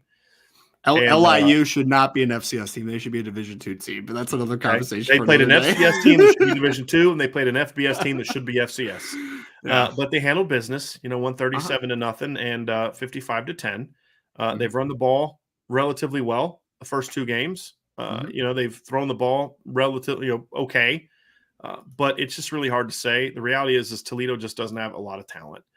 Ohio State has not been sharp on offense the first two games. That's been something that's very interesting. So, for Ohio State, it's at some point in time, this is going to click. And this is what we said in the offseason. Ohio State is not a good team out of the gate. We said that. That's part of the reason we thought Notre Dame could beat them, because they have not been a good team the first 2-3 weeks of the season for a while. And, last year they were getting outplayed by Minnesota until Ibrahim got hurt. When he went hurt, that changed the whole complexion of that game. And then they lost to Oregon early. This is not a great early season team. I don't know why that's the case. But like beating Arkansas State last year, they didn't light the world. Last week, they didn't light the world on fire for me last week against Arkansas State. Now, I think part of that, Ryan, was a bit of a letdown from the Notre Dame game, because the emotional high, not a letdown, a come down from the Notre Dame win. Yeah. So I think that's part of it, but this is going to be a game where they should get back on track. Their run game's been their run game was really good in the fourth quarter against Notre Dame, late third and fourth quarter, but it struggled early. They didn't run the ball. They actually ran for fewer yards against Arkansas State than they did against Notre Dame. So that's the part of the side of the ball that I'm very curious about. I'm very curious to see what they can do on their run game. That's going to be the thing, because look, they're going to win. And it's not going to be competitive, But my question for them is, can you run the football? I mean, look. UMass gained 205 yards rushing last week against Toledo. You should be able to run the ball. Now they ran it 54 times, but still, you should be able to run the ball, and that's going to be the big question for me: is can they get the run game going? That's you said UMass did that. You said, yeah, it's the Fighting Don Browns, man. I know, right? So we'll kind of see how that goes, but it'll be a blowout. But it's just, will it be a blowout where they actually start looking like the team that you expect them to be? I think that's interesting. Toledo is a well-coached football team, though. Toledo's done a pretty good job with that program in general. They don't have great players. They just don't have a lot of skill. I mean, they had the one kid, Matt Landers, who was the Georgia transfer, but he left for Arkansas this offseason, right? So they just don't have a lot of talent on the perimeter, especially. But they'll play tough inside the tackles, and I mean, they have a couple good linebackers, a couple defensive linemen. Dallas Gant transferred there from Ohio State, so they got him playing there. Dallas Gant revenge game, baby. There you go. That's not going to go well. That's not going to go well. I'm not going to lie to you. But no, I'll tell you this: Jason Candle, and the coordinators he hired, like they are a well-coached football team. You're gonna have to outplay them, and that's why it's a good sign. I thought it's a good sign if you can go out and have success against Toledo like you should. It's a good sign. Yep. All right. Mike Sullivan says Saturday afternoon we will be talking about a different team. I'm not saying Pine is a better quarterback than Tyler, but he is going to be the shot they need. I'm staying positive. I will say this, Ryan. What happens is if Tyler Buckner or if Drew Pine does come out and play well Saturday, this is why you should have started from the beginning. I hate that crap. What I hope is that Tyler did not play well. He missed too many shots last week, too many opportunities last week. But the offense didn't play well. What I'm hoping, but all that aside, here's what I'm hoping. I'm hoping that the line, that the receivers, that the coaches, that the backs, that everybody says, hey, you know what? We do love Drew. We do respect Drew. They respected Tyler Buckner. But Drew's just got to, it's just that backup quarterback syndrome, right? Like, hey, the backup's in the game. I got to step up my game and have his back. And if the team does that and the coaches make the changes, then I do expect the offense to look a lot better. It's not going to be because Tyler's not in the game. It's what we've said all along. Drew Pine is good enough to beat 10 teams on their Dame schedule. That's what we felt coming into the season. But he's got to play well, but the stuff around him has to be better. And I don't care who they put at quarterback the first two games. It wasn't going to go well the way that the rest of the team was playing. Okay. And that's going to be the key. My favorite quote ever from Dick Vermeil was, do you remember when Trent Green got hurt for the Rams in that 99-2000 season? He said, we're going to rally around Kurt Warner. We're going to play good football. That's what we need right now from Drew Pine, right? Like Drew Pine isn't a scrub. Like, he could play a little bit, man. You got to rally around Drew Pine and you got to play good football. That's just all that needs to happen moving forward here. And we'll see what happens. We're getting a lot of this stuff right here. The worst 2K big men HD. If I don't see 15, that's Tobias Merriweather. I'm going to lose it. Another person said if they don't see him, they're going to puke. I mean, look, we kind of do this as fans, right? Like, oh, play the guy that's not playing. And I get that. But in this instance, this kid's really freaking good. You all have raved about him in the past. If you don't have trust in him because he doesn't know the whole offense or whatever the case may be, that's a you problem, not a Tobias problem. I've said this before. I've talked to people around the defense. I've talked to people associated with players, all that type of stuff, and they all say, man, this kid is really good. This 15 is really good. And there's no attitude problems. I mean, he's one of your more technically advanced players coming out of high school. There's no excuse not to have played him, Ryan. None. And I'm not typically someone who's just play the freshman because of his rankings. Like, play this kid. Because what you're seeing on Saturday is not very good, at least not the way it's being utilized.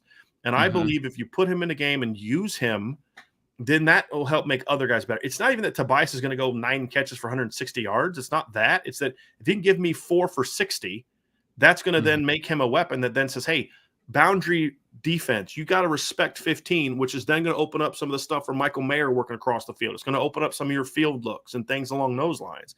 So it's not even just about him. But if you put Jaden Thomas into the boundary, nobody's scared of that right now. Nobody. Because he just got owned by Marshall's corners. And I know I'm coming down on Jaden, but he's just not ready for that role yet. So don't make him own that role by himself. Give him some help. And then that takes some of the pressure off of Jaden. And then Jaden starts to play better. You see what I'm saying? So this isn't a situation where it's like, oh, this guy sucks and play the guy that I thought was a big-time recruit. Well, I know this kid's got a lot of talent. There's no excuse not to play him. None. Like some of the things we heard about Jordan Johnson, some of the attitude things, not going to class, get into some trouble. You haven't heard any of that stuff with this kid. There's no excuse. And so if not now, when's it going to happen? North Carolina, road game, BYU in Las Vegas? If it doesn't happen now, what's the point? And if they're talking about redshirting a freaking wide receiver that was a top 100 recruit, I quit. I quit on him. I quit on this. I quit on the staff if that's the case, man. I'm serious. I'm quitting on the offensive staff if that's the case, because I'm being hyperbolic, but it's absurd. It's absurd. There's no excuse for it, Ryan. And so I understand the people's frustration. Sometimes I'm like, hey, guys, play Jalen Snead. Jack Kaiser ain't Notre Dame's problem, right? Jack Kaiser's played pretty decent football the first 2 weeks, right? So, yeah, I get playing wanting to see Jalen Snead, and they should play Jalen Snead, but that's more of just give Jack some breathers and, those type of things. Play Junior, sure, but it's not like bench J.D. Bertrand. It's just, give Junior some snaps as well. It's those type of stuff, right? It's not like, oh, just play all the freshmen. But in this instance, your most talented receiver, your most talented wide receiver has sat on the bench for every single freaking snap while your offense scores 12.5 points a game. Brian, how excited would you be if the first play of the game, Tobias is in the boundary and they just throw a go ball to him for a big gain? How excited would you be? Well, I won't be excited at all because I'm in the press box and I'm not allowed to cheer. But on the inside, what are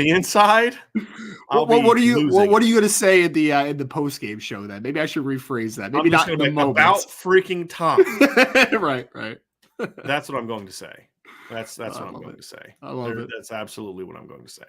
All right, I will be that guy on Saturday, but I'm not. And honestly, though, I don't anticipate it. We've been down this road too long. It's too many times, and this is the same mentality that has existed previously with this. It's like you just got to learn to trust them. No. How about you just put him out there and give the kid a shot? Because if this is what trust looks like, is if what we've seen from that position is what trust looks like, I don't want trust, because that's not trust, right? Trust him to do what? Get beat for a hitch route and let the guy run it back for a touchdown? That's you trust that? You trust that? Because I could do that. I could go out and play against Marshall and get knocked down and let a guy pick six me with the game on the line. I can do that. Yeah. So I mean, I'd hate to see what not trusting a guy looks like. We are not Marshall says, I want to see a shot down the field that hits. If I hear in the post game that Notre Dame was aggressive but didn't get one to connect, we are 0-3. I mean, it's hard for me to see Notre Dame doing enough to win this game unless the defense just dominates Cal if they're not able to connect on a deep ball in this game, right? It's hard for me to see that. Yeah, I mean, I think it's like slight hyperbole, right? Like I think I Notre don't. Dame could. You For don't me, think it's it's at all? not. No, At all? no, because otherwise they're just going to load you in the box. Because number one, it means you're either Mhm, A, not calling a lot, or B, mhm. you're not hitting them. Now, because what have we seen from this offense that makes us think they're going to take in a bunch of RPOs that go 5-yard throws and screens that go for 50? You know what I Mhm. mean? We don't think they can run the ball on them. They haven't shown us a lot of a perimeter game right so far. So if they're not Sure. hitting a couple deep shots, then the only thing I can think of is the Notre Dame defense just destroyed Cal and gave them a bunch of 15-yard fields, right? I mean, they're going to have to do something to at least connect on a shot down the field, in my opinion, to win this game. I really do. Yeah. Ryan, this is a team scoring 12.5 points a I game. know. I They get it. scored I get 15 it. points against I get it. Marshall. I get it. I guess still in my mind though, I'm just like, but they are still more talented than Cal. They So were like, more. They were even more talented than Marshall. I get that. I get that. I get You're that. you're you're I still get having that. you're still having a hard time coming into grips with what we've seen the first 2 weeks. I no, trust me, man. My head and my heart have died already in the first 2 weeks. So Yes. I've come to grips with it. It's just there's still a fraction where I'm like, but they are more talented, so they can still win an ugly game. Right. But yeah, I get it. I get it. Yeah. Though. But they haven't shown that they can win an ugly game. That's The very fair. problem. It's very fair. And teams are just going to keep loading the box. Daniel Scott's basically going to be like their fifth linebacker in this game, or fourth linebacker, depending on the alignments they go with. If you don't hit some shots, why wouldn't you? Because we've been saying all week how smart we think Peter Sermon and Justin Wilcox are, right? Mhm. So if we think they're smart coaches, why would they not say we're going to load the box and make you beat us down the field? That's what they're going to do. Yeah. No. And if you can't do that, then who knows? Who Mhm. knows? Let's get to some more questions here. Joseph Salvatore says Salvatore or Salvatore. I'm just going to go Salvatore because I'm going to sound it out. If I get that wrong, my Italian wife's going to be very mad at me. If Notre Dame gets the win and can eke out a win against North Carolina, does our outlook on the season change? Sure. I mean, yeah. If you're 2-2, it's a lot different than being 0-4 or 1-3. I mean, sure, yeah. Sure. It would change a lot. Like, it's not going to change in the fact of like before the season, your expectations were like, hey, let's maybe make a playoff run this year, right? Like let's be that type of team that can compete, right? It's not going to change that outlook, but right now, Joseph, absolutely, our outlook is that we're 0-2, right? I mean, as a fan base, I mean, so yeah, it'll change the outlook for sure. You have a lot more. There's a lot more positivity if you beat Cal and North Carolina at the next couple of games, because then you can kind of not justify, but you can kind of look at this season and say like, hey, this could still be a successful season in a first year of a head coach. It won't be the great season that you want to have, but it'll definitely change the outlook for sure. No question. Yep, absolutely. For me, Ryan, it's hard for me to look past this game and even think about beating North Carolina. Yeah. Just because of the concerns I have about just the lack of because, and this is probably unfair to Tommy Rees. What I'm about to say is probably unfair to Coach Rees. Mm-hmm. It's just knowing that he was a player for Brian Kelly and knowing that he spent all but 1 year of his coaching career under Brian Kelly. What was one of my biggest, I had many concerns, issues with Brian Kelly, but one of them was stubbornness and putting the focus on others instead of owning it himself. And we haven't seen Coach Rees be put in that situation before where he's had to own it. So there's just the uncertainty of it. It was always easy for us to kind of blame Brian Kelly and Kelly did this and Kelly did that and handcuffed him here and handcuffed him there. Well, no one's doing that, I don't think, now. And so it's about, are you able to get this unit prepared to execute? It's the unknown for me of how was he going to handle what happened last week? And just the doubts in my mind about him handling it well. Not because I don't think Tom Rees is smart. I think he's very smart. Not because I don't think Tom Rees has great potential as a coach, because I think he has great potential as a coach. It's the pedigree. That's my fear. And until he shows me that he's not like Brian Kelly, that's going to be a fear of mine. And that's the opportunity that we see this weekend. If we come out and see some of the stuff that you and I have talked about, and even more so, because again, I think Tom Rees is a smarter coach, probably a smarter coach than I was, especially at the same age. You know what I mean? Yeah. I'm 15 years older than Tommy Rees. You know what I mean? So, but if he does those things, then it's like, okay, that's what I wanted to see. Now go build on that. But until I see it, I'm at the point now where it's like what we said all season, Ryan. All these great things, but we'd always kind of have a caveat at the end. but now we need to go see it. Prove it. Right. Yeah. And with Coach Reese, it's now I want to go see it. And because he's if he had never coached under Brian, let's say he spent the last 4 years under Sean McVay or at Ryan Day or Dabo or some other coach that I had respect for, and came back now, and this was his first year as an offensive coordinator, and he struggled the first 2 games, I'd say, you know what? Don't worry about it. He's a really smart guy. He's going to get it fixed. I that's probably where I would be. Now, I don't know that for a fact, but that's where I'd probably be. But the fact that Brian Kelly was his sort of coaching, mentor, so to speak. It's really unfair because I'm putting like my distrust of Brian Kelly onto Tommy Reese. Right. But he's got to show me that I'm wrong. And I think he can. I think if Tommy Reese kind of just says, screw it, just go, man. Just let her loose. What do you got to lose? Your own too. Just let her loose. Show the world how smart you are, but do it in a way that's conducive to your players playing smart. And forget the trust and the experience and all that crap. Dude, just put your best guys on the field. Put freaking Eli Raridan on the field and let him play. Put Tobias Merriweather on the field and let him play. Put Chris Tyree as your lead back and let him play. Turn Braden, do all the stuff that we know can be done, and just go out and let her rip, man. If we see that from Tommy Reese on Saturday, I'll feel a lot. Forget the North Carolina game. I'll think, hey, if they do that, they can. Because if they can score on Cal, they will shred North Carolina if they implement a similar philosophical approach. Yeah. What has App State done in the 2 games where they didn't play North Carolina offensively? You know what I mean? 17 and something. Not a lot. They scored 17 points against Texas A&M, right? And had 315 yards of offense. And this wasn't an App State team that was necessarily super, super dynamic last year. They scored 13 points and then 16 points in 2 games against Louisiana Lafayette, right? Come on, guys. Scored 23 points against Miami last year.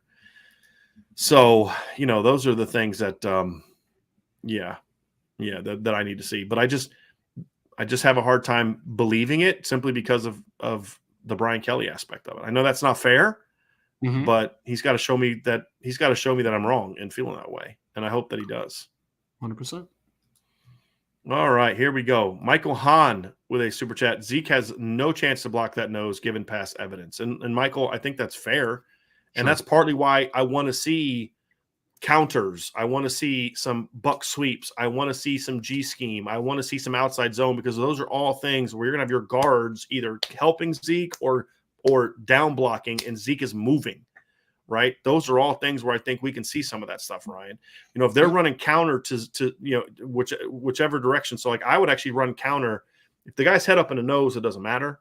But if the guy's shaded, which they will do with the nose, they don't just line him up over the center all the time. When he's shaded, I would counter to that side. I would literally run counter and G scheme to that side, because then the guards are whamming or hitting them, down blocking on them, and you got Zeke moving. And that's another reason why the stuff that we talked about is important. That's why outside zone is important.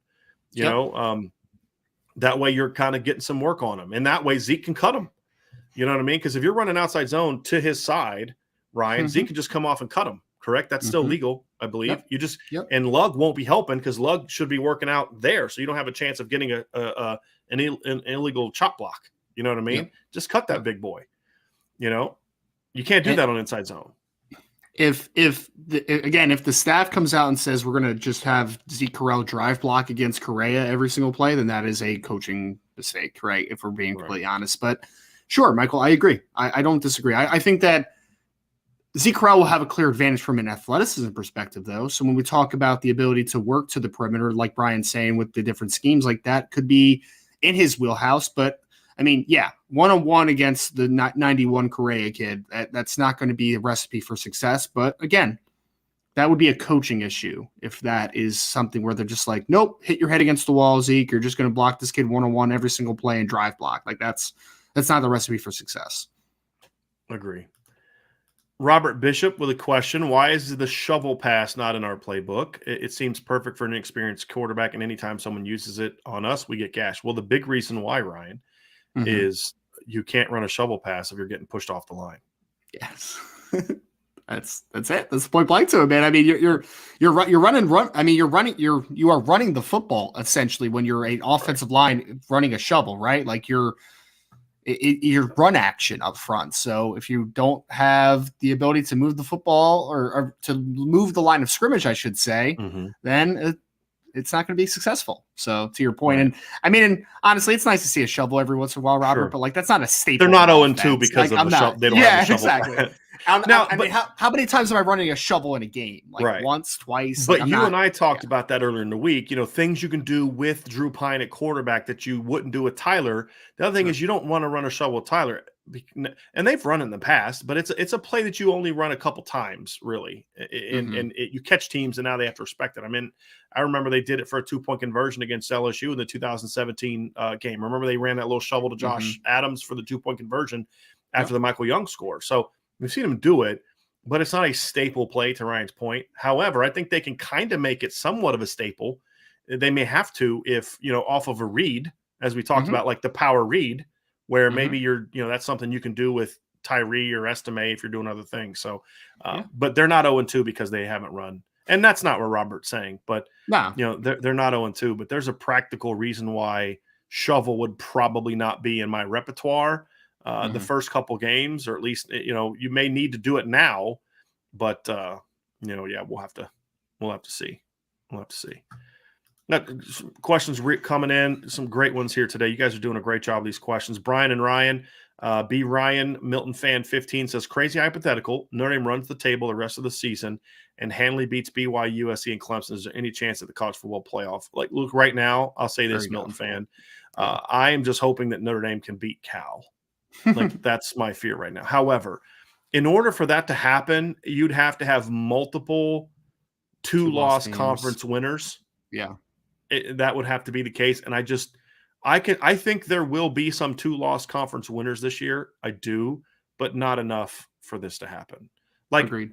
We've said that Utah is out after losing to Florida, right? Because of past, there aren't two-loss teams in the conversation. However, if you got a 10-2 Notre Dame and an 11-1 Utah, who's their only losses to Florida, Utah still has the better resume, right? I don't care about Notre Dame beating Clemson and USC. They lost to Marshall.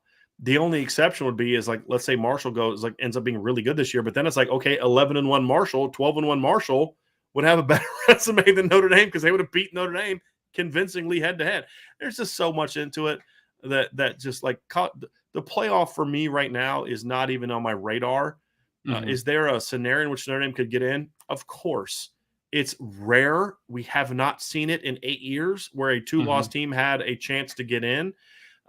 But could it happen? Could this be like 07? Remember how crazy 07 was, that you had a two-loss LSU team get to play for the BCS title? Because wasn't that year like UCLA beat USC last game of the regular season, which gave USC a second loss? It was just like this wild year.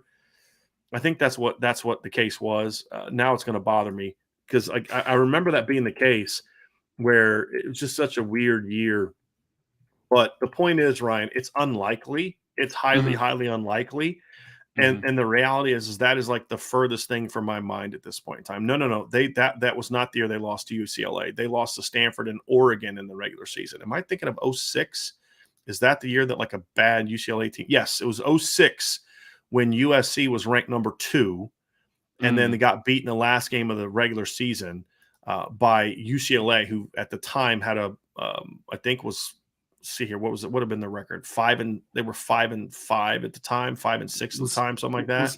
Was that when Olsen was their quarterback? Was it Drew Olsen? Kevin Olsen? I honestly don't remember. I just remember Carl Doral was their Patrick Cowan was their quarterback. Oh, okay, and Khalil Bell at running back. Yeah, Patrick Cowan was their quarterback. Wow. But they had no business losing that game. Like, Carl Doral, dude, Colorado, that was the year. Buffalo, great. That was the year that Notre Dame played UCLA and beat UCLA. Brady Quinn had the pass to Samardzija. They had those two great ends with Dwayne Walker, defensive end.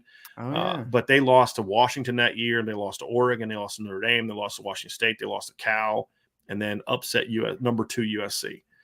So it was a weird year. The odds of that happening are slim. And honestly, right now, I just want to know that Notre Dame can beat Cal. I'm so far away from thinking about Clemson and USC right now. I just want to know if they can beat Cal. That's the biggest thing for me. Let's see if they can beat Cal. And then as they start to rack up some wins, then we can maybe say, hey, here's the scenario for Notre Dame to be a playoff team. But, I got to know that you can beat Cal first. And I mean, that's the biggest thing for me. You know why I love this podcast and why everyone should give us a 5-star review? Because what other podcast talks about Patrick Cowan? Right, and Khalil Bell.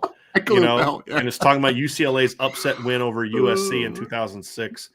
Yes. Yeah, I appreciate that, Ryan. I like that. We'll toot your own horn a little bit. I'm digging it. I'm tooting your horn. Yesterday he calls up. Well, I only looked it up because you asked me if it was Kevin Olsen or one of the Olsen brothers. But yeah, it's like yesterday. Ryan tells everyone how good looking he is and how smart he is. I'm digging it. I'm digging it.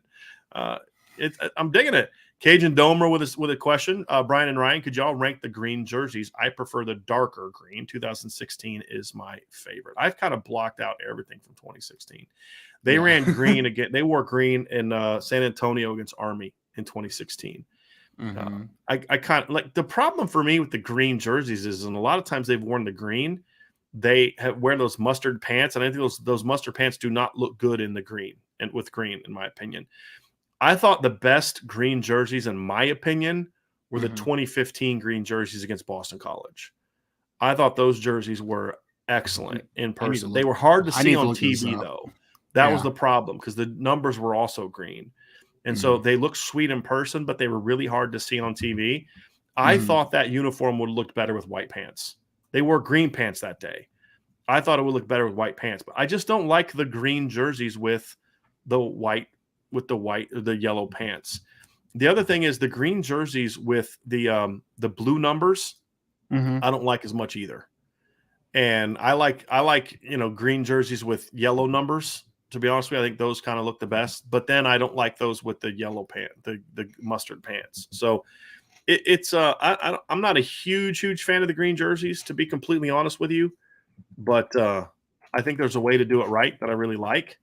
I was trying to look up a couple as you were talking, but yeah, I'm not a huge green fan in general. If I'm being honest, like not even just jerseys. Like I'm just not a green fan. Maybe it's because I grew up kind of a Philadelphia Eagles hater throughout most of my life, but I'm just not a big green guy. As a Notre Dame fan and a Boston Celtics fan, I have to push back a little bit on that. I have to like it a little bit, Yeah. But green is one of those colors, Ryan, that it has to be done right. Yes. That's the big thing. It has to be done right. And, and I'm actually going to find something here because I want to try to refresh my memory. I don't know if it was simply because of the way the game was played. And somebody just sent me a DM on Twitter that just popped up on my notifications that reminded me of Notre Dame USC 2005. Someone just said that in the chat. So, yeah. I did like that green because they had gold pants, not mustard pants. And that's the key. But those were gold. Those were the gold numbers. That's what I liked about those jerseys, Ryan, was the gold numbers. I love the green that Notre Dame has recruits wear on the jerseys. What I don't like is the blue numbers. Yeah. Right. That's what I don't like. And then the mustard pants. If you could give me like the gold 2019 BC pants with green jerseys and like gold numbers, then I'd feel a lot better about that. But the problem is those gold numbers don't match the current color of the golden helmet as much as they would have the 2005 color of the helmet. That's the issue. Can I ask you a mailbag question? I'm going to throw one out there. What do you hate more, the mustard pants or the triple option? Triple option. Wow. Yeah. Okay. All right. Yeah. I dislike the mustard pants. I don't hate the mustard pants. I hate the triple option. There's no question. I want to start a weekly article that's named something after the triple option. I don't even know what it would be about, but just remember, I'm the only person with publishing power. That's true. You can write it all you want; it ain't getting published. We have a question from Salty Virginia Peanuts. Do you think much of Notre Dame's game plan issues come from trying to go too complex, so that having a reductionist? This is another reason to have a 5-star, because we have people in our chat that use the word reductionist approach will show immediate dividends. Salty. Yeah. Salty, by the way, I have a can of Salty Virginia Peanuts literally he gave us for each of the staff members. So I'm going to hold on to it till the next time you're back in town. Yep. And same with Sean. I'll give Vince his this week as well. But look, there's got to be a proper compromise. Like I don't think Notre Dame necessarily ran a million plays against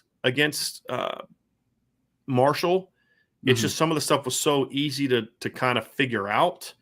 and I think maybe they practice too much volume. It's not so much what you call it, it's like, what are you practicing? My whole thing is I actually want to see a more diverse usage of personnel than what we've seen, and then scale back the depth of your scheme for now. And because they keep talking about how young they are. Well, you got your leading receiver is a sophomore, your starting quarterback is a redshirt technically a redshirt freshman. Yeah. Your two of your top three running backs are sophomores. Much of your receiver depth is freshmen and sophomores. Your two most talented tight ends after your starter are freshmen. Your two offensive tackles are sophomores. So they are young, which makes it gives you even more reason to say, hey, look, the easiest thing to do from a complexity standpoint, in my opinion, is formations. I would rather do that than the plays, because then hey, look, no matter what we're doing, know how to get lined up, but what this play is. What we're doing here.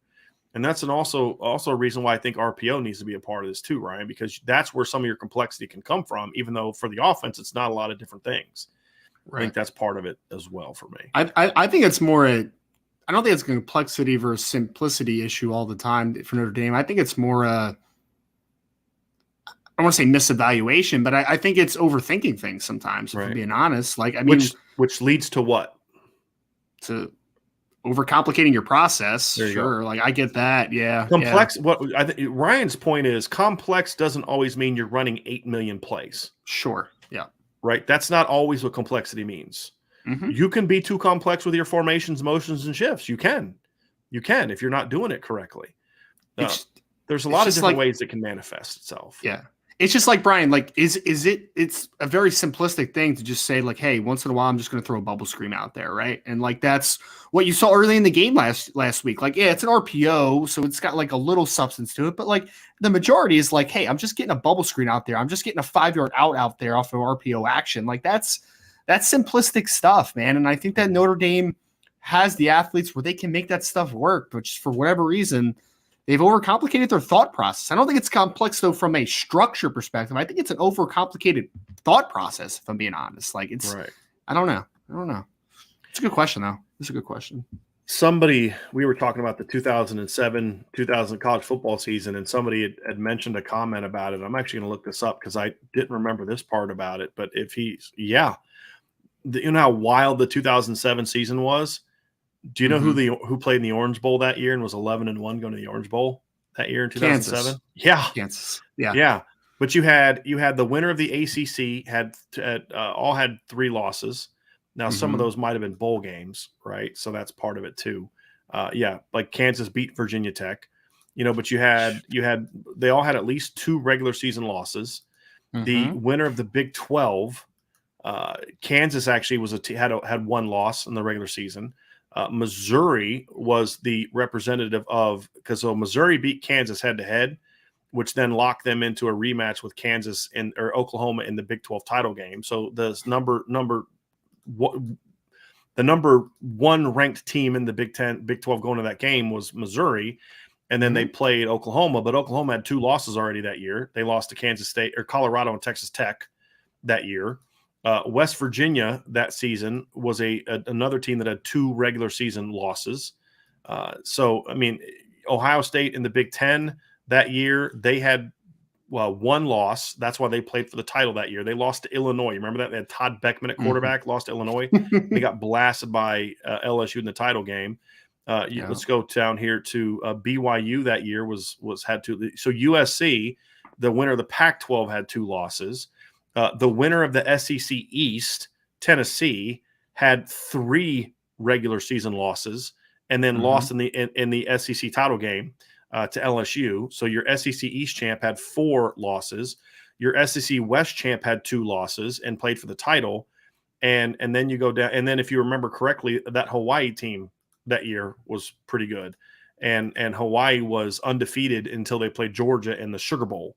Yep. So that was one of those weird years where there was not a single undefeated Power 5 team. And honestly, the only Power 5 team that I can see that had 1 regular season loss, there were 2, Kansas and Ohio State. That was it of the Power 5 teams. That's been 15 years, right? Yep. And we haven't seen that again. So maybe that happens again and Notre Dame gets in. Sure. And I love that we have an audience that remembers that stuff and going to point us in that direction. That's why I love this community. And I really do. I miss the Big 12 being that fun, man. They were fun back then. I mean, Todd Reesing and Mark Mangino at Kansas. You mentioned, I mean, Colorado was better back then. They were a decent football team. Mike Leach was at Texas Tech. At Texas Tech. That's a lot of fun. Man, Texas was good back then. I mean, that was right in, but that was the Vince Young to Colt McCoy transition. West Virginia wasn't in the Big 12 back then. They were still a Big East team.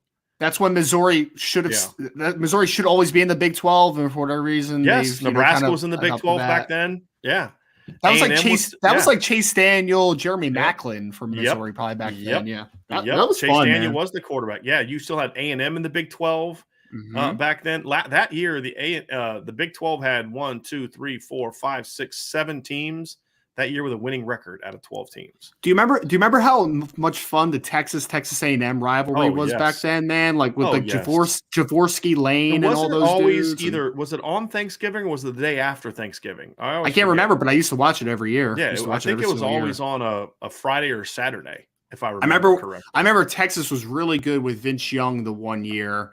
It may have been the year before they played national championship because I think Texas was undefeated the year, right? They beat. Which year? I remember. Before the 05 game or So when before they played USC in the Rose Bowl, I think it was the year before, and Texas A&M beat them. I don't think Texas A&M was that good that year, but they had like Stephen McGee and Jaworski Lane and Mike Goodson might have been on that team too. What year? So 2004, I guess it would be. Would that be 2004? I think you're talking 03. 03 maybe. No, because I'm looking to see because 04 the only loss that Texas had that year was to Oklahoma. And they beat Texas A&M. Was it 06? Was it a Colt McCoy team? Because they didn't. Maybe it was a Colt McCoy team. Might have been a Colt McCoy team when Texas was really good. They lost to A&M in 2006. That might be it. And so that was a year. And then 07, they were pretty good and lost to A&M. They were ranked 13th and lost to A&M. 08, they beat A&M. And 09, they beat A&M. Had to be 06 or 07 then. I just remember watching that game, and the Texas A&M had Stephen McGee and Jaworski Lane and Mike Goodson and Jeff Fuller. Was Fuller a wide receiver, right? Like he was a bigger guy, I think. Yeah, he was huge. He was huge. Really big. And they weren't that good. They had lost 2 in a row coming into that. Yeah, game. They weren't a good team that year, but they beat Texas on Thanksgiving or the day after, or whatever it was. Yeah. Yep, that's an interesting team. Interesting. Actually, I'm going to look up their stats that year, Texas A&M stats, to just kind of see who they had on that team. But I mean, I do miss those rivalries, and it's why I just don't like. Yeah, Stephen McGee was their quarterback. Jaworski Lane that you mentioned. Mike Goodson, remember him? He was a burner. Yep. He was on that team. Receiver wise, you had Chad Schroeder, Martellus Bennett was on that roster. Nice. Yeah, Jeff Fuller I think was a little later. They had Michael Bennett on that team then too. If they Martellus that was on, right? The defensive line. Defensively, I'm not. It doesn't say here. Let me look. Well, actually, here we go. Let me see if I can get tackles for. I don't think he was that good at Texas A&M. Michael Bennett. But you had Chris Harrington, Melvin Bullitt, Michael Bennett was on that team. Yep. So Melvin Bullitt. That's a great name. They weren't great, but like you said, they beat Texas. That was a great rivalry. I remember Ricky Williams basically locking up the Heisman with a great performance on a Friday against A&M too. You know, he topped. We didn't get it like in that game. He went over 2,000 yards in that game with a long touchdown run. And Ricky Williams was unreal, man. He was really, really good. He was really, really good. No doubt about it. Here we go. We got some more. Let's work through these here. The worst 2K big man HD. Do you fear Tom Rees won't call outside plays you were talking about? That's kind of what I was referring to earlier. With my thing is, I know that Tommy Rees is more than capable of putting together a game plan that will just shred this defense from Cal. I fully believe it. But am I confident he'll do it? No, I'm not. I need to see him do it. It's not about a lack of intelligence. It's just I don't know what it is. I can't put my finger on it. I don't know what it is. I know what he can do. I saw what he did at Oklahoma State last year. I saw what he did down the stretch where they were just ripping Stanford apart and ripping Georgia Tech apart and ripping, everybody they played down the stretch apart. And I mean, I watched Sam Howell with a Herculean effort against Notre Dame last year, and it didn't matter. They could never get close enough to win because the Notre Dame offense would just rip them every time that they needed to do something. And so I know he can do it. It's just, will he? I don't know. He's got to just let loose, man. It's like, I understand the precision and all that kind of stuff, and I got no problem with it. But look, that's not where your team is. You're too young for that. Get your young guys out there, simplify a little bit from a volume standpoint, get your talented kids on the field and just let them grow. You know what I mean? Make mistakes with your best players, not with veterans. You know, and that's just what I just don't want to see that anymore. Make fast mistakes, man. Yep. I love it. Sloaney with says, can you guys do more of a breakdown of formations and things you see from the plays like you did after Ohio State? It helps educate people who want to learn more about football. So we did that after the Marshall game. We did show some of that stuff, and we will continue to do that. We haven't done that on this show simply because Marshall and Cal were not really conducive to that. With Marshall, it was they did have a new offensive coordinator. We had only seen one game against Norfolk State, and the quality of that film was not great. And with Cal, we felt it was more important to spend more time talking about Notre Dame. But it's definitely a plan. We have already kind of started peeking ahead a little bit to North Carolina. So we'll have some of that stuff next week. And we already do the post-game show. So that's the Sunday night, 7 p.m. upon further review. We'll have some different clips and different things that we will show to give you an idea of more of the game. So we absolutely will be doing that, Sloaney. No doubt about it. Sean S. With a super chat. Thank you, Sean S. He says, who is the closest comp for Pine for Notre Dame's previous quarterbacks? Evan Sharpley, excited for Saturday. Thanks for all the content, guys. He's better than Evan Sharpley was. Way better than what Evan Sharpley was. I mean, and is it the current offensive coordinator? I was going to say athletic version of it. Yeah, like he's a better athlete than Tommy Rees was, but like, isn't that the best comp? You think? I mean, like, probably he's got a little Reese-ish to him. He's got a little bit. I don't think he's. I don't think. Yeah, I just think Ian's a better athlete. Ian had a better talented arm. Yeah, Ian had a better arm. I think I think Ian and Drew are more comparable from a style of play standpoint. Mm-hmm. You know, Drew's got a little bit of gunslinger in him. Yeah, and he's a much better athlete than Tommy was, and then Ian's a better athlete than Drew is. And of the three, Ian had the best arm. I keep telling people, Ian's problem was not arm strength. No. Not that he had a cannon, but it was not arm strength. He could make all the throws he needed to make. It was – and I hope that's not a problem with Drew. Maybe if you combine Tommy Rees and Ian Book stylistically, maybe that's and the Drew thing, too, is Pine-ish. Tommy Rees and Drew Pine – Tommy Rees and Ian Book were completely different from a mentality standpoint. Tommy forced too much. He had – the whole writing checks his body couldn't cash thing, where Ian was like, dude, just let it rip. It's there. Throw the ball. My concern is that I've heard that Drew turns the ball over a lot in practice. That's a concern. And you can't afford that against this kind of team. However, I don't want him to then go to the Ian Book level of you just never take chances. You've got to find that sweet spot. Got to find that sweet spot. And if you can do that, then you should be good. And we have another super chat down here from Tyler Smith. Thank you, Tyler. Do you see Lindsey doing better this week with Pine at quarterback than with Buckner? Also, please use Tyree more. I personally think Tyree can be a Kyron. They're very different types of players, but from an overall impact in the game and different way standpoint, I think you're right. I mean, they're different backs. You have to use them differently. But impact-wise, I could see that. I could see that. But will Lindsey do better with Pine? I mean, if Pine hits him, sure. Who knows? Yeah. If Pine hits him, I mean, that's the reality is can Pine make the reads and make the accurate throws? I mean, Braden Lindsey should have had 150 yards receiving last week. And I'm not talking about balls he dropped or out. I'm just talking about just where he was open. He had done what he needed to do, and the ball didn't come accurately. Braden Lindsey should have had 150 yards last week. Probably more than that, man. He was open a lot. Yep. And because you were there, and when you're watching on TV, you may not always be able to see it all the time. But we're there, and we're watching. It's like, dude, throw him the freaking ball. Oh, wait, sorry, the quarterback got hit in the face before he could see it. Yeah. You know, those are just the quarterback saw it and just missed, just flat out missed. Here's one for you, Ryan, because this is something we talked about earlier in the week. I'll let you answer this. Cole Barker asks, Coach, how much rope are you giving the current 5 offensive linemen? Yeah, Cole, for me, it's every day is an evaluation day at this point, right? Like your offensive line has been a problem over the first 2 days. So I'm not saying like it going into the week of practice, I'd be like, all right, I'm shaking things up and making changes. But every single day is an evaluation. I mean, like the center position would be a competition on a day-to-day basis. The guard position would be a competition. The tackle position would be a competition. Like I have great confidence that Blake Fisher and Joe Alt will be the guys moving forward, right? Like that they'll be the studs that we think they can be. But every other position, man, like it's an evaluation day. Like you have not played well enough for me to just say, nope, I'm just going to let the growing pains work through. I see glimpses. Like they just haven't been good. So every day of practice, if I was Coach Heastan and Coach Watt, like every day I'd just be like, all right, who's the best 5 today? Like who was it? I'm not saying like after every day I just would make a change, but like the evaluation period has started, man. Like it's a short leash. It's a short rope. I would not be afraid to make a change if my guys don't start turning things around. Cause right now it's not good. It's not good right now. Sean Rogers has an interesting question. And I agree. I'm not benching anybody yet, but they're you said, they're all on evaluation right now. And this is the last week in which I am going to just say, hey, we're going to keep getting better. I need to see progress from all of them this week, to be honest with you. Absolutely. There's an interesting comment from Sean Rogers. Raritan will be a huge mismatch this week versus Cal's little corners. So would Tobias and Mayer. I think the first thing I'm doing there is Mayer and Tobias. But, I mean, if you're going to go 12 personnel with Eli Raritan, it gives you a whole different look of what you can and can't do than it did with Kevin Bauman.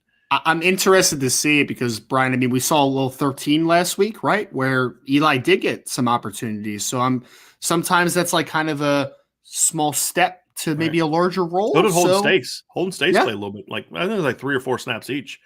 Right. I'll tell you what, the most aggressive blocker they had was Eli Raritan. Yeah. Which is sad and encouraging all at the same time. Right. Like really, like Michael Mayer is a beast, but I cannot believe how, as in the past game, but I cannot believe how mediocre to not below that he has been in the run game so far. Yeah, I mean, he's got to have massive improvements in that department. There's no excuses for it, right? Because he is a big, physically strong dude that has moments in the run game, but to your point, it's just not consistent at all right now. But I mean, back to Sean's question. If Notre Dame throws Eli Raritan out there and he starts playing some, he starts getting some legitimate. That's been my whole thing, like since the summer, Brian. Like as long as Eli Raritan's healthy and Holden Stace for that matter as well, as long as those guys are healthy, they're going to get snaps down the line. Like I would be shocked if they don't play a decent amount down the stretch of the season. So if that starts this week, and I'd be very happy about it. Yeah. An interesting question I'm going to bring up now to kind of get it out. Rob Bidoff says, Brian and Ryan, off topic, because we allow off topic. Roger Federer announced his retirement today from competitive tennis.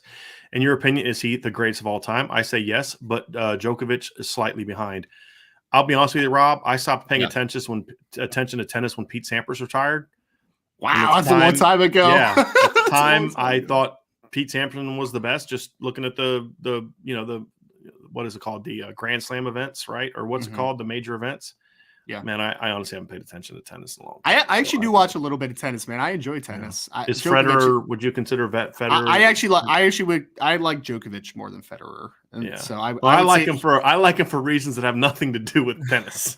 Well, if you ask me who I thought was the most dominant tennis player for a time, I would say of my lifetime, it's Djokovic over Federer. But Federer was, I mean, they had some historical matches, right? Like they were the two best of this era, So well, that's what I liked about Pete Sampson. I think sometimes a great player a great performer in sports needs a counterpart. Like Magic needed. Did I say Pete Sampson or Pete Sampras? You said Sampson. I think everyone knows what you meant though, because you said Sampras at first. So you're good. Pete Sampras. To me, I think a great player needs someone that kind of challenges them. You know what I mean? And someone that can say, "Hey, look, like and Federer's had that. I do know that. Again, I never watched it, but I remember reading. Rafael Nadal and him had some battles, and someone just said Nadal too. Nadal was a great player. This is actually This is like a good era of men's tennis. Honestly, to be honest, it was really good. Really no, but I just remember growing up and watching him. Watching Sampras and Boris Becker, watching him and Andre Agassi had some great battles because when Agassi kind of had his comebacks, you know what I mean, different things like that, and there were some great matches and great rivalries they had. But I feel like tennis is a sport where guys need rivals, and so it is good that he's done that for sure. Have you ever seen the movie Borg versus McEnroe? No, that was a pretty good movie. They had a little bit before my time. Well, yeah, but they came out with one, I think, like 2 or 3 years ago. They had a Shia LaBeouf playing McEnroe. It was actually pretty good movie. I liked it. I'm looking here, and it looks like 4, 5, 6, 7, 8, 9, 10, 11, 12, 13, 14, 15. So Sampras won 15 Grand Slams, and Federer won 20. But he dominated Wimbledon. He won 8 of them at Wimbledon. So that's interesting. Yeah. And neither of them won many. Like Sampras only won the French Open once, and Federer only won it once. Isn't that interesting? It is interesting. Yeah, very, very interesting. But both of them had their most success at Wimbledon, which I find interesting. So, and Sampras only won the Australian Open twice, and that's one that Federer won 6 times. So interesting. Yeah. There you go. So, all right, there you go. Someone just said the guy from Scotland. I think he's talking about Andy Murray. Andy Murray was another good tennis player for a little bit. Don't know who that is. I stopped watching tennis I liked watching tennis when I was young. I just when you get older, and I just don't have enough time to absorb and consume things like that. Plus, I mean, I'm that ugly American that I like it when it's an American dude's good, and I couldn't name you a single American tennis player right now. Where when I was watching tennis, I mean, there was you respected, Boris Becker. He was a great tennis player. Martina Navratilova at the time was a great tennis player. They weren't Americans, and I respected them, but there had to be some sort of American influence for me to have interest in the first place. You know what I mean? And you had that. You had Agassi, and Sampras, and they were polar opposites as human beings. Not that Agassi was a bad guy, but just like he was the crazy hair at first and just a wild personality, and was married to Brooke Shields, and Sampras is this really quiet, like mild-mannered guy, and just made it interesting. And I just haven't really paid attention in a very, very long time. So there you go. But interesting question, Rob. Interesting question. Let's get back to football. Cole Barker or Salty Virginia Peanut says, how close do you think Billy Schrouth is to getting playing time? Have you seen anything from the fall camp? Honestly, we didn't. He was never a guy that was getting reps in fall camp, and we haven't seen practice in a while. So I honestly, Salty, I have no clue. He could have made great strides, Ryan. And if the keep struggling, you throw him in there. I couldn't tell you, honestly, Salty. It'd be a pure guess. And with him missing the spring to injury, my guess would be that late in the season to 2023 would be my guess. But maybe he's made some strides, and he's a better player now, or not better player, more ready to play guy than he was in fall camp, because he wasn't there early in fall camp when we got to see a lot of the practices. Salty also asked, Ryan, do you think Cal's offensive tackles are such that Isaiah Foskey should have more than 2 sacks? For me, it's not about the number of sacks. It's about the consistency of pressures. Yep. That's the key. With that. And also being able to dominate the run game. Those are going to be the keys to me, Salty. If he doesn't have any sacks in this game, but he's just constantly harassing the quarterback, and then maybe resulting in his teammates getting some sacks. Like I could see like Riley Mills having 2 sacks, and both times it's Isaiah coming on the edge and the guy steps away and then right into Riley's arms. You know what I mean? Like something like that. Say, oh, wow, what a game from Riley Mills, when in reality it was Foskey that had the pressure that resulted in the sack. Like if it's that, I don't care about the number of sacks. It's consistency. It's being an impactful. And then, Ryan, the big thing that Foskey was great at last year is when the defense needed to stop, Foskey was the guy that would come up and stop. Yeah, money player. And he hasn't been that guy this year. Not yet. I mean, hopefully this is the game. I mean, because Salty, to your question, like Isaiah Foskey has the clear advantage on paper. Like he's the much more talented player on paper, on film, on Madden. On 2021 film, sure. Everything. I mean, we have to even see on it, 2022 film, honestly, he's been a better player than their tackles. I mean, it's and he hasn't been very good. That that says more about Cal's tackles than it does Isaiah Foskey. How dare you? How dare you? Hey, you ripped Brian Driscoll, so you know what I mean? That's all I'm saying. I'm just ripping him for spelling his name wrong, man. There you go. Well played. Good recovery. It took 3 days to get it, but you got there. It's all that matters. I'm quick twitch. I'm a quick twitch guy. There you go. Yeah. John A1, with the offensive line, is it being assignment correct, or are we back to getting a body on a body? It's been a lot of things, John. Assignment correct is certainly one of them. It's been a big problem. Those are what the run-throughs are a lot of times. That's what Josh Lugg not helping Blake Fisher with an outside zone track, and Blake Fisher thinking it's assignment correct, which oftentimes comes from a lack of poor communication It's stopping it's fundamentals. It's stopping your feet. It's not moving. It's not playing with good angles. Like Marshall's offensive line did a phenomenal job of getting to the outside shoulder of the Notre Dame players on their runs. Phenomenal job. Yep.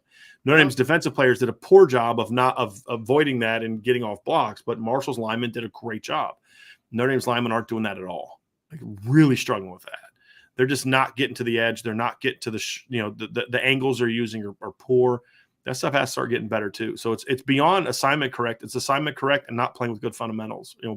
Bad bases, not moving their feet. Like there's one play against Ohio State where Josh Lugg just like spreads his feet and just takes on a block. And it's like, dude, you've literally clogged up the whole hole with your wide base. Keep your base, get it in. You got to have a good base, but then drive your flipping feet through contact.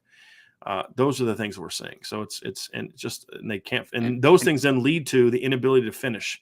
So you're seeing guys get off blocks and get to the ball late. And then also the next time they get a combo up at the second level, I think might be the first time all season. I say a little bit hyperbolically. Not fully hyperbolically though.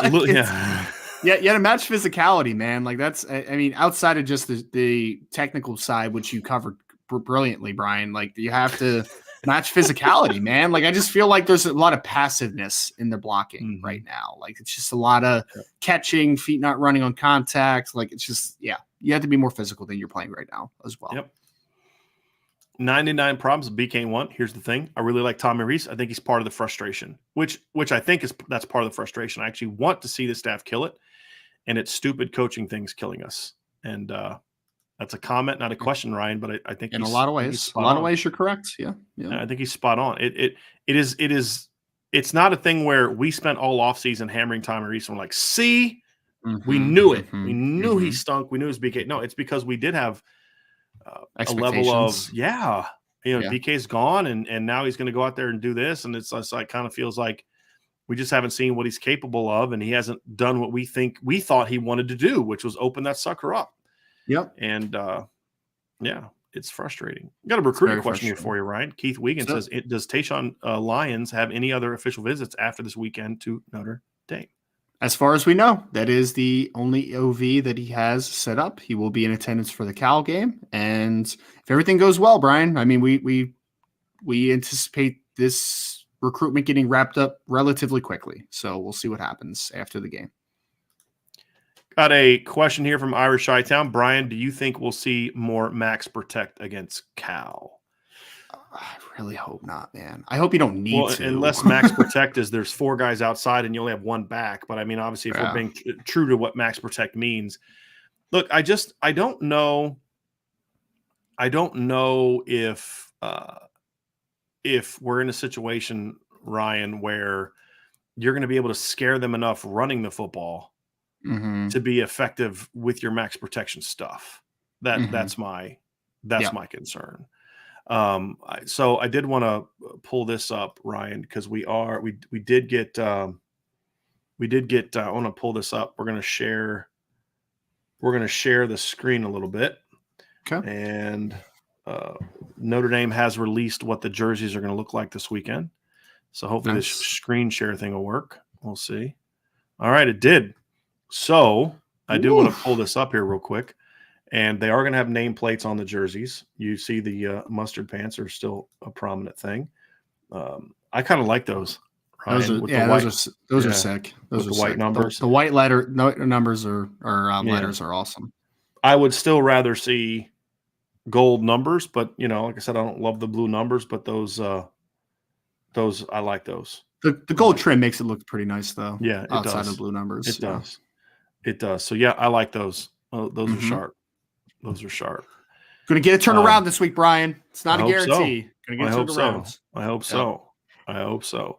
Here's one from John A1. If the IB staff is correct, and this is a game for outside runs for Chris Tyree needs for outside runs, Chris Tyree needs at minimum 12 rushes and 16 overall touches this game.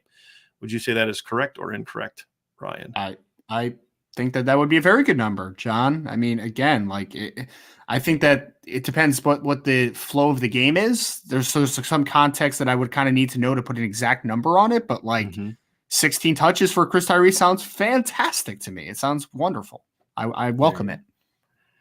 Antoine Johnson said a big difference in tennis is grass or clay. On clay, the service is much faster, and the grass, the game is slower. I know Wimbledon's on grass. French Open's on clay, correct? If I remember correctly.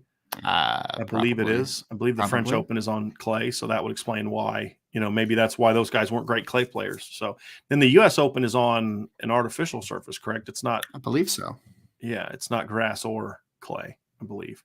So anyway, interesting stuff. See, and this is another reason that we need a 5-star review, because what other podcast will you actually get random questions about the greatest tennis player of all time? I know there's some you may talk about soccer, but we're not doing that. All right. John Lacey asked a really good question, Ryan. Why do you guys think they aren't punching back? Because you don't see the line of scrimmage moving, John. I mean, you just don't. On both sides of the ball right now, man. And again, why is that happening against a Marshall team? Right. And like, there's no disrespect to Marshall. I mean, I was talking very nicely about Marshall, I thought, before the game. Like, I like Ethan Driscoll, their left tackle, and they have a couple players on defense that I like a ton. But the fact of the matter is that Notre Dame is a much more talented team across the board. Right. So if you're not creating movements, it's either a large technical thing or it's a lack of want to or lack of push. And I do think there was a lack of just physicality to kind of punch back. So that's I think it's a mindset thing, Ryan, for me. Yeah. It goes even deeper than just like what you said is correct. That's the end result of it. That's what it looks like practically. Yeah. But I just think it's a team that doesn't have confidence. And like, I thought they punched back against Ohio State. They just didn't execute well. They didn't punch back against Marshall. And to me, that's in your head. That's in your head and that's in your heart. And so when you talk about what we're going to learn about this team this week, do they have leadership and does this team have heart? Because if this team has heart, they're going to come out playing like this is the flipping Super Bowl on Saturday. And they're just going to come out flying around. You know what I mean? And that's kind of what I want to see. Yeah. So, like it's like the comments like this are absurd. Like, I'm sorry, they are. China Phillips says the defensive line is too small. I don't understand why we thought we would compete with this defensive line, because this is the defensive line they competed with last year. Yeah, you're literally just went 11 and the only person that you lost really from last year's line that's bigger than the current starter, because you got 30 pounds heavier at the big end position from last year with Riley compared to Myron, is Kurt Heinisch, and your best defensive lineman is Howard Cross so far. So you can't say that's an issue. So why did we think they would compete? Because this was a really good defensive line last year. I mean, it's an absurd comment. It is. It is. And especially because what the one context you just said is that Howard Cross has been easily, in my opinion, the best defensive lineman so far. And he's your smallest guy. Ohio State couldn't block him. Yeah. Marshall couldn't block him. He kid had a sack on the first play. He's 270-pound nose guard. Yeah. You know what I mean? He's been playing really well. Good for him. It's not a size problem. It's not. Because it's the same dudes as they had last year. Let's see here. John A1, we are not Marshall. If Notre Dame can get Tyree 3 to 5 touches in space, great, but he needs to get running back carries. 12 rushes, especially in a game where Notre Dame needs to win the edge, is a Tyree run game based on the backs. However, I will say this. Some of the running back carries that he needs to get are running back or are space plays. Yeah. Outside zone, buck sweep, some of the counter stuff. Those are traditional running back runs, but also ones where you're trying to create space. So it can be the same difference. Is what you're saying. Yeah, and that's like, so to me, like an inside zone run is trying to create a crease. It's not trying to create space. Outside zone is similar, but it's more of a space play because you're trying to widen gaps as you're working for width, right? But gap schemes, like that's what a counter is, essentially a gap scheme if you're running it correctly. A buck sweep is a gap scheme if you're running it correctly. Those are space runs. When you go watch when Notre Dame would run the buck sweep in 2017 with Chip Long and Harry Hiestand, that was a huch play for them. I mean, they scored a long touchdown on that against Ball State or Miami of Ohio. They scored a long touchdown on that against North Carolina. Those are the first two that pop in my head. That was a space play. You're trying to widen out and then create space for your running back to have a vertical insertion for. And so, I want to see more of that stuff, to be honest with you, because you're not really working well in the double team. So do things where you're creating more gaps, would be an option. But at the end of the day, it's about executing what you're doing. But yes, you can't just run Chris Tyree on now screens and toss sweeps and jet sweeps all game. No, he needs to be your lead back. And some of that is the inside zone stuff, because if you're running here a lot and then you come back with here counter back, all of a sudden you've created that lane and he can gash that thing. I mean, I think think the first touchdown run of his career, I believe, was on a counter. Wasn't his first touchdown run against Florida State in 2020? I believe it was. I could be wrong on that. I'm going to go look now to see if I'm correct on that. But no, it was South Florida. He ran for a touchdown against South Florida. But his touchdown run against Florida State was on a counter play. His touchdown run against Clemson in the ACC title game was an inside zone where he cut it all the way back, right? And so you got to be able to do those things as well as getting him outside. Yep. And that's the thing that we need to see. His 90-something yard touchdown run against Syracuse is also an inside zone play that he cut back, right? I mean, so we have seen him do those things. He just needs the opportunity now to do those things, and we'll see if he's going to get it or not. I have my doubts, but we'll see. His longest run of last year also was an inside zone play that he cut back against Stanford. Should note that as well. So, yeah, you can't just go out there and run outside zone and stuff like that all the time. Yep. Warren Forens asks, what do we expect from the Notre Dame passing game against Cal? And I will have the same answer I had before, Ryan, if you want to add to it. I don't know. I don't know what they're going to do. And that's the frustrating thing. Well, what I like, what they need to do. I would like efficiency for them to hit a couple big plays. That would be it, but I have no idea right now. We'll see. Yeah. Here's an interesting one. Irish Blooded. Do you feel the linebackers are being too aggressive and taking themselves out of position for protection? No. I think there's a lack of aggression. I think it's the complete opposite, in my opinion. I think that they're getting contacted like 3 to 4 yards down the field. I think their trigger is really slow right now. I don't think that it's a lack of aggression. I really don't. I think it's a lack of aggression. And I think at times, specifically to Maris Loifow, and everyone knows I'm a big Maris Loifow guy, so I think he'll get it corrected at some point. But it's a lack of knowing where to go at times, right? Like bad reads. So I don't think it's an over aggressiveness at all. I think it's the complete opposite. We have a question here from It's either Carlo Celico or Carlos Elico, whichever one. I'm not sure which one it is. Should we switch from zone to man blocking? Wholesale change, but how bad has it been in zone? Look. The issues would exist in man. The problems are not schematic or the what type of runs you're doing. It's about execution. And there's nothing that would make me think a team that and I would argue, Ryan, that zone blocking is far easier to learn than man blocking from an assignment standpoint. And it's far more adaptive to changes. Like when a team throws looks, part of the beauty of zone, in my opinion, is it doesn't matter what they throw at you. They could come out and show you a bunch of looks you've never seen before. It may take some adjustment because you didn't practice them, but you have rules in zone. Stay on the track. Are you covered? Am I covered or uncovered? And is the guy next to me covered or uncovered? If I'm covered and he's not, we're working together. If he's covered and I'm not, we're working together. If we're both covered, I know I got a base block. And it doesn't matter if they come out in a double eagle. I know I'm covered. He's covered. I'm covered. He's covered. Hey, we got solo blocks, right? Yep. And so you can either check out of it or you all know what you got, right? And that's the beauty of zone blocking is those principles apply no matter what defense you're facing. It's not, here's what you do against a 4-4. Here's what you do against a 3-5. Here's what you do against a 3-4. Here's what you do against a 3-3 stack. The principles are the same. Am I uncovered or covered? And then we're communicating those things to each other and then communicating who the backer is that we're going to be blocking together. Yep. And it doesn't change. Man blocking to me requires a lot more variation depending on how a team is. You know what I mean? Like if you're running a power O, who's pulling or who's blocking here or counters, that may change depending on how a team lined up. It may be two guards pulling on one play, maybe a center and a backside guard another, maybe a center and attack, and a lot of it's going to be dependent on how are they lined up. Your angles are going to change a lot as well. There's going to be a lot more solo blocks too, in man-to-man, obviously, in power-oriented offense, right? So, I mean, especially now, we talked about it. There's a lack of aggressiveness and physicality at the point of attack. Right. So, like, how would man blocking help that? Oh, like, you need that big time, time. I think the other issue too is when you look at man blocking, a really good movement defense is gonna give a man blocking scheme a lot of problems. Where in some ways you're actually playing right into a good zone team's hands. Yes. If you're doing a lot of movement and the team is really good at running zone, you're in trouble. Like the best thing to do against a zone is to come off this is what makes Georgia so hard to block against the zones because they're so freaking big and quick off the ball that they just eat you up and you can't get to the second level. Right. That's what makes, and they reset the line of scrimmage in their favor. I think those are what make that a little bit difficult in my opinion. Yep.